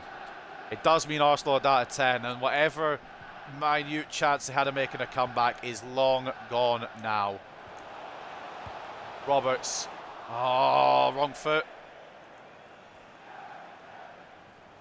Make a couple more changes now that we are securely in the Champions League final. Ali and Young both come on. We'll bring on Maresca, bring on Diop as well. That'll be it for today. Don't need to change the centre-backs. They've been brilliant. Well, I say they've been brilliant, not much to do. So a few changes here. Serrano is walking like he shit himself. I think Serrano might need to go to the bathroom there. That's probably why we brought him off by the looks of it. I don't really know what's happened there. Oh my god, how good does it feel to have him back on the pitch? He's not obviously going to be at his best, but he's going to be here. Blanchard makes it 4. Arsenal. Talk about a fucking bottle job.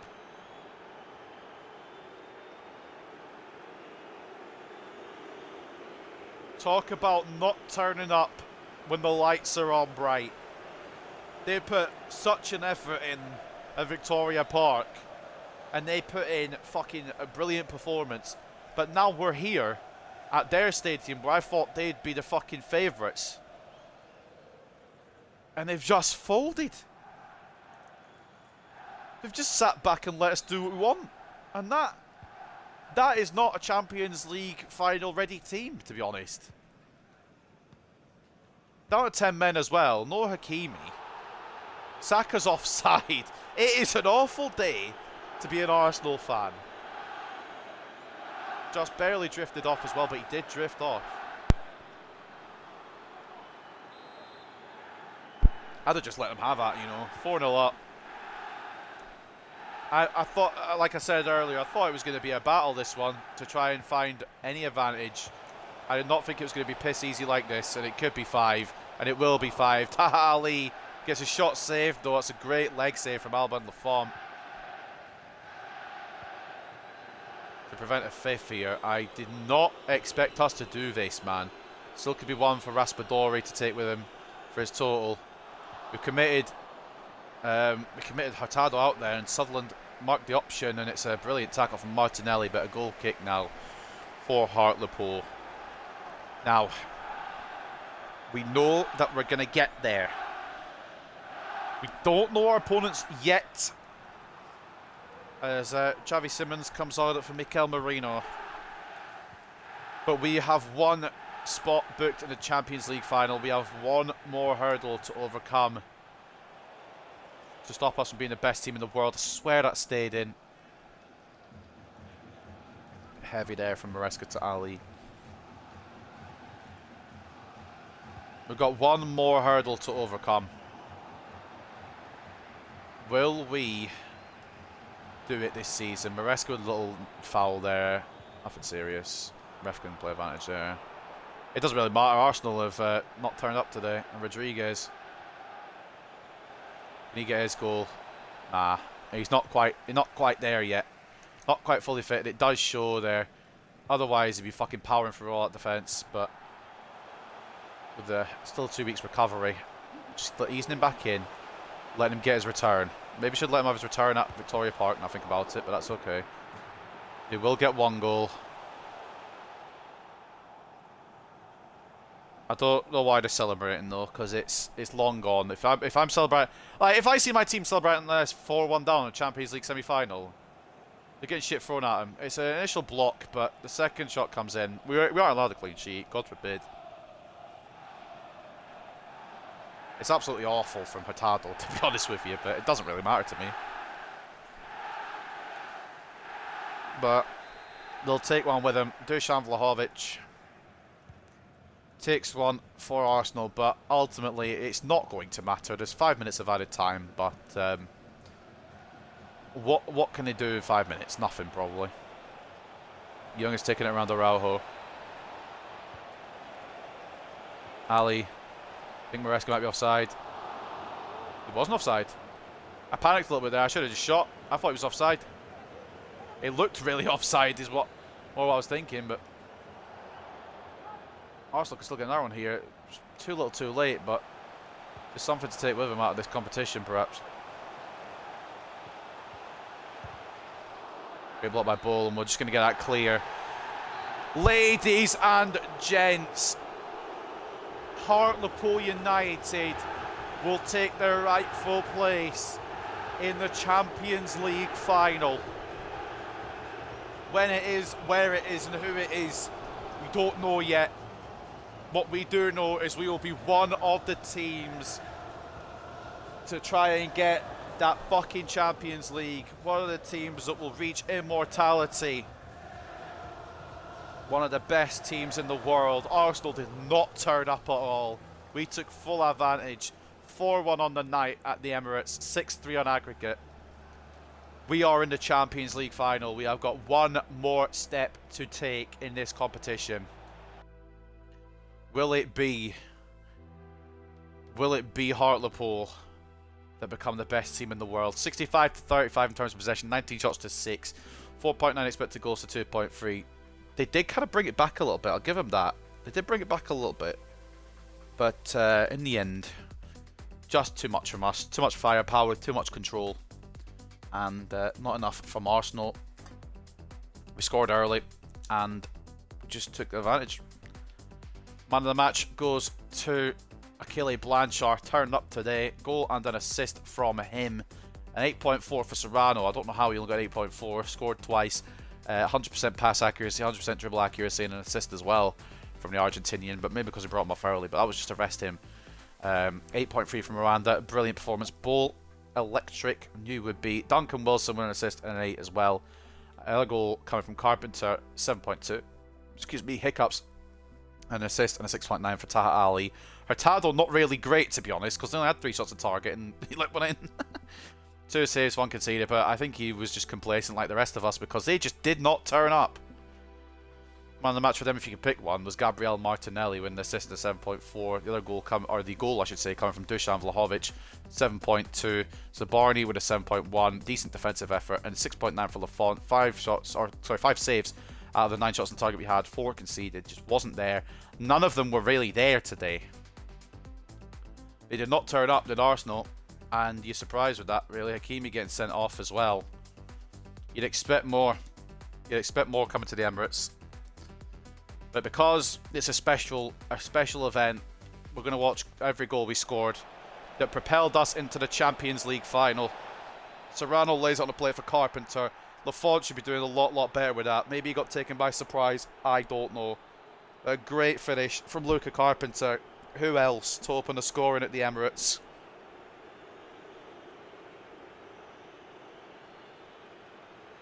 I'm quite honestly doing this just to try and get a thumbnail, to be honest. I'm just trying to see which one would fit best. Juan Carlos Serrano. This shouldn't have gone in at all. Oh no, this one should. This was a good goal. It's the second one that shouldn't have moved in. Great ball in, great ball through onto the unrushing Serrano. Didn't get picked up at all. Great finish.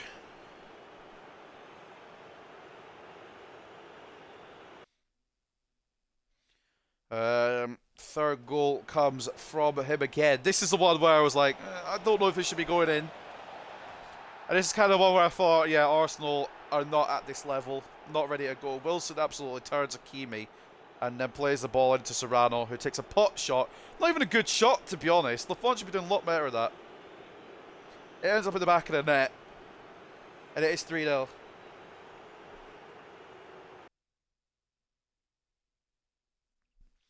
And then, I mean, it wasn't necessary, but to wrap it up, the header from Achille Blanchard. 4-0 at this point because, I mean, Arsenal had gone down to 10 men by this time. And the collapse was complete from the Gunners. The 5-star performance was complete from the Hartlepool side. I'm not going to say their actual nickname because it's an awful nickname, but Hartlepool. And then we had the goal from Vlahovic. And if it had been about, what, half an hour earlier, Arsenal may have had some hope, but they've got something to take out of this competition with them. We didn't get the clean sheet, which we I don't know how we didn't, to be honest. I don't really care either. What matters is that we're one step closer to finishing this career mode. I didn't think that it would be today that we would be doing the Champions League semi-finals, but now we know that we are going to be one half of the Champions League final. My question is, who is the other half of that final? Will it be Sporting with former player George Higgins goalkeeping them to fucking history apparently, or will it be Leverkusen? We will find out soon. But up next is a post-match interview, and then we close the episode for today.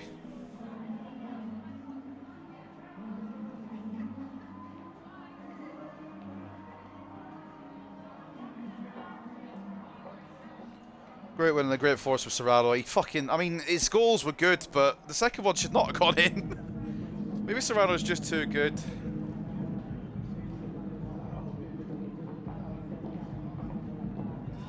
Yeah, exactly. Nobody can argue that we don't deserve the place. Let's fucking do it, boys. We've still got 4 Premier League matches next episode, which I'm hoping to do tomorrow if I can. If not, I won't, obviously. I mean, it's not rocket science.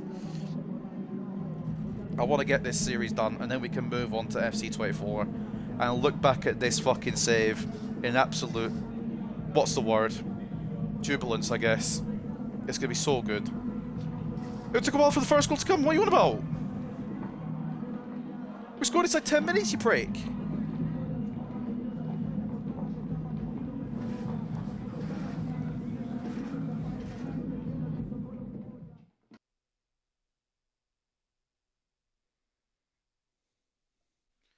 Bloody hell. Well, I mean, Majorita's still going down for whatever reason. Diop got the game. Martin got the game. They're both happy now. And we're going to look at our Champions League final opponents in a minute. I'm just messaging somebody quickly. My apologies.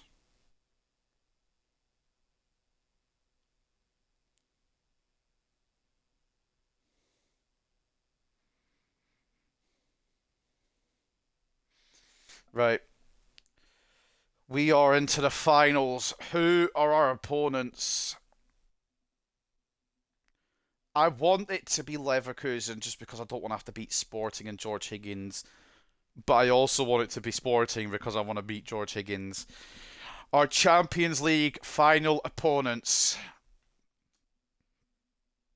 are Bayer Leverkusen, ladies and gentlemen. 9 seasons has led to this. They defeated Sporting 2-0 on aggregate, or 2-0 in the second leg, 3-1 on aggregate.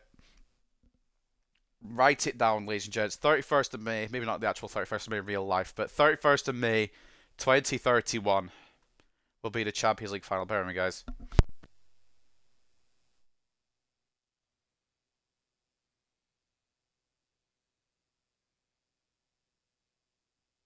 Sorry about that. Cough snuck up on me. But yes, that is where we're at now.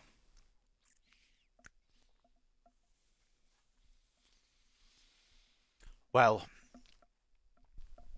whether we win, lose, or draw, I mean, we can't draw. It's been a hell of a journey to here. I'm hoping we win. If we lose, we can go again season 10. But the stage is set. The final has been announced. We just need to fucking win it. Next episode then, ladies and gentlemen. This is what we've got. We will be finishing off the Premier League season. Southampton at Victoria Park. Liverpool at Anfield. Back to Victoria Park to face Leicester. And then potentially a title decider. I'm hoping it's not. I'm hoping we can wrap it up beforehand. Potentially a title decider against Tottenham Hotspur at the Tottenham Hotspur Stadium. I don't know where it's being hosted, but we know who and we know when. Bayer Leverkusen versus Hartlepool United. Now, I wouldn't be doing my due diligence if I didn't scout them out, have a little look beforehand at what they've got to offer. Kareem Adeyemi, Gabriel Araujo. They've got. I mean, he's probably quite good. I mean, exciting prospect. Santi Cordoba. I mean, they've got some ballers. Frimpong's still there. Gahey. I can see why they've made it. I can see why they've made it. That's all I'm saying. Two Marquinhoses as well. Moretti, Mudryk. It's a great team. It's a fantastic team. And it's a team that could probably take us to the edge. But I thought about Arsenal. So in 3 episodes' time, we will have the Champions League final against Bayer Leverkusen. So just to clarify, I know I've clarified it a couple of times, but just to make sense of it, just so you all know what the next 3 episodes are. The next episode, we finish off the Premier League. The episode after that, where are they now? Looking back at all the present and past players to be starring for Hartlepool. And then the final episode, the Champions League final against Bayer Leverkusen. If we win, we're immortal. We've done the series. We'll close it out on a high note. If we lose, we go again. I'm fine with either, to be honest. I would much rather win it. But if we do lose it, it's just another bump in the road. So to close out the episode, as usual, take a look at the stats. Take a look at the table, first of all. We've broken the 100-goal barrier. 2 points clear of Spurs with a game in hand. Both teams have extremely difficult run-ins. We've got Southampton, Liverpool, Leicester, and Spurs themselves. They've got Manchester United, Aston Villa, and then us. They're a game ahead of us. If we beat Southampton, it puts us in an incredible spot. 5 points clear with 3 games to go. Manchester City and Manchester United complete the top 4 just now. Arsenal need Champions League football after we've just knocked them out of the Champions League semi-final. Liverpool in 6th, Newcastle in 7th. The rest of the league table will look like this as follows. Have the relegation places been decided? Most likely. The rest of the teams seem to be doing really well. Fulham could yet still escape. Villa could yet still escape. Palace are fucked. But in all seriousness, Crystal Palace being relegated. Aston Villa and Fulham still have minor chances. I don't see it, to be honest. Especially as Aston Villa have to play Spurs on one of those occasions. But you just don't know what the Premier League has to offer. Taking a look down once again, I have to look at it again, ladies and gents. It's a fucking wonder to behold. Champions League final. Bayer Leverkusen versus Hartlepool United. We are here. We just need to get over that last fucking step. Europa League final. Napoli versus Leipzig. Leipzig were in our group. And they've managed to make it all the way to the Europa League final. And the Conference League final is Nice versus Juventus. I just need to win this now. We've done all the hard work. One more step to the top. Taking a look at the top scorers then. Fati with 26 for Spurs. Might end up as the Premier League's top scorer. I don't care if it means we win the Premier League and the Champions League. The Golden Boot's the last thing I give a fuck about. Carpenter with 25 goals, to be fair. Foden with 21. Blanchard with 21. And Rodriguez in the top 5 with 20. I should say Rodrigo in the top 5 with 20. Rodriguez won't be there. He's just come back. Blanchard 22 assists. Carpenter with 13. 11 for Wilson. 10 for Serrano. And then Musiala completes the top 5 with 9 for Spurs. And the clean sheets, top 5, Edison with 12, Alisson and Lopez with 10 each, Defoe with 8 and Ramiro with 7. Hurtado sat there on 6 and Nielsen has 1 as well, but it won't be on the list probs. Taking a look then at the squad hub. This fucking team, by the way, has got to the Champions League final. One more step towards immortality. The most appearances from Carpenter, because my God, look at those numbers. How do you not use him? Look at some of these numbers from all these players. Ridiculous. Absolutely ridiculous. Top scorer, Carpenter with 36. Blanchard with 26. 23 for Serrano from centre attacking mid, by the way. 22 for Carlson with limited appearances. 9 for Wilson, 8 for Ali, 6 for Young, 6 for Rodriguez, who's only played 7 games, just come back. 6 for Partridge, 5 for Roberts, 5 for Maresca, 2 for Diop, 2 for Johnson, 1 for Bull, 1 for Martin, and 1 for Peters. The assists, 27 from Blanchard, 21 from Carpenter, 16 from Wilson, 14 from Carlson, 14 from Serrano, 10 each for Roberts and Young, 8 for Ali, 7 assists from left back for Aidan Sutherland, 7 for Pater, 7 for Maresca as well. He's been such a good bit part player this season, man. 3 for Rodriguez, 2 for Partridge, 1 for Lindgren, who is out on loan at AC Milan, 1 for Moffat, 1 for Johnson, 1 for Endel, 1 for Diop, and funnily enough, 1 for Hurtado. And the most clean sheets happen when we use Duncan Wilson. He's had less games than Serrano and Blanchard, as well as Carpenter, but seems to get the clean sheet results. So maybe, just maybe, we use him for the rest of the season. I'm joking. Young has been fantastic as well. But I think we've got everything as it could be, as it will be. Just a quick loan growth check. I know it doesn't matter because this season might be the last, but I just want to have a little gander, have a little VAR on it. Some great growth, actually, to be honest, apart from Olsen, who I thought would grow a bit more. But ladies and gentlemen, your Hartlepool United are in the Champions League final. Last check at the news. UEFA Champions League review, Arsenal versus Hartlepool. Hartlepool have reached this year's UEFA Champions League final in a tense semi which looked very evenly matched beforehand. They beat a bitterly disappointed Arsenal team 4-1, 6-3 on aggregate. They did not turn up at the Emirates, so we took full advantage of that. Serrano next braces. Hartlepool grabbed win over Arsenal. Serrano got his name on the score sheet for Hartlepool United in their 4-1 win against Arsenal. Frustration after only drawing the first leg of the semi-final against Arsenal was all the motivation Hartlepool United needed to overcome their opponents in the reverse fixture. The one step closer to realising their trophy ambitions after winning 6-3 on aggregate. Diop run of form fault. I think he did well. Diop as a player has been on a great run of form recently, but his performance for Hartlepool against Arsenal in their last game failed to meet the standards he set for himself lately. He only had about 15 minutes and he did well. Yeah, it wasn't one of my better games. I've been playing really well and maybe I was just doing an ordinary game. I won't let my head drop and I'll come back strong next time, I promise. He was good. Napoli drew with Man United. I'm guessing that Man United knocked out of the Europa League. Next step towards the title for Hartlepool as well. Southampton. I don't know where they are in the league, but what I do know is that we are going to be in a Champions League final. Will we win it? Absolutely no clue. Are we there? Absolutely. Southampton are in 14th. No danger of relegation. So they don't have anything to play for. We do, and we're going to go all out for it. We might as well go all out for these games before we get to the 31st of May. But that is what we've got left for Season 9. Will it be these last games ever with this Hartlepool team? Potentially. But what I do know is it's been a hell of a ride. Win, lose or draw. If we lose the Champions League final, we got there, we know we can get there, and we can do it again. If we win it, it's been such a fucking good experience. It's been wonderful watching you guys react to this and enjoy this as well. Well, ladies and gentlemen, we're going to wrap it up there. I don't know when the next episode will be. Hopefully I can get the Premier League games done tomorrow, but I don't know if I'll have the time. I will see. That being said, after tomorrow, I won't be here between Wednesday and Sunday.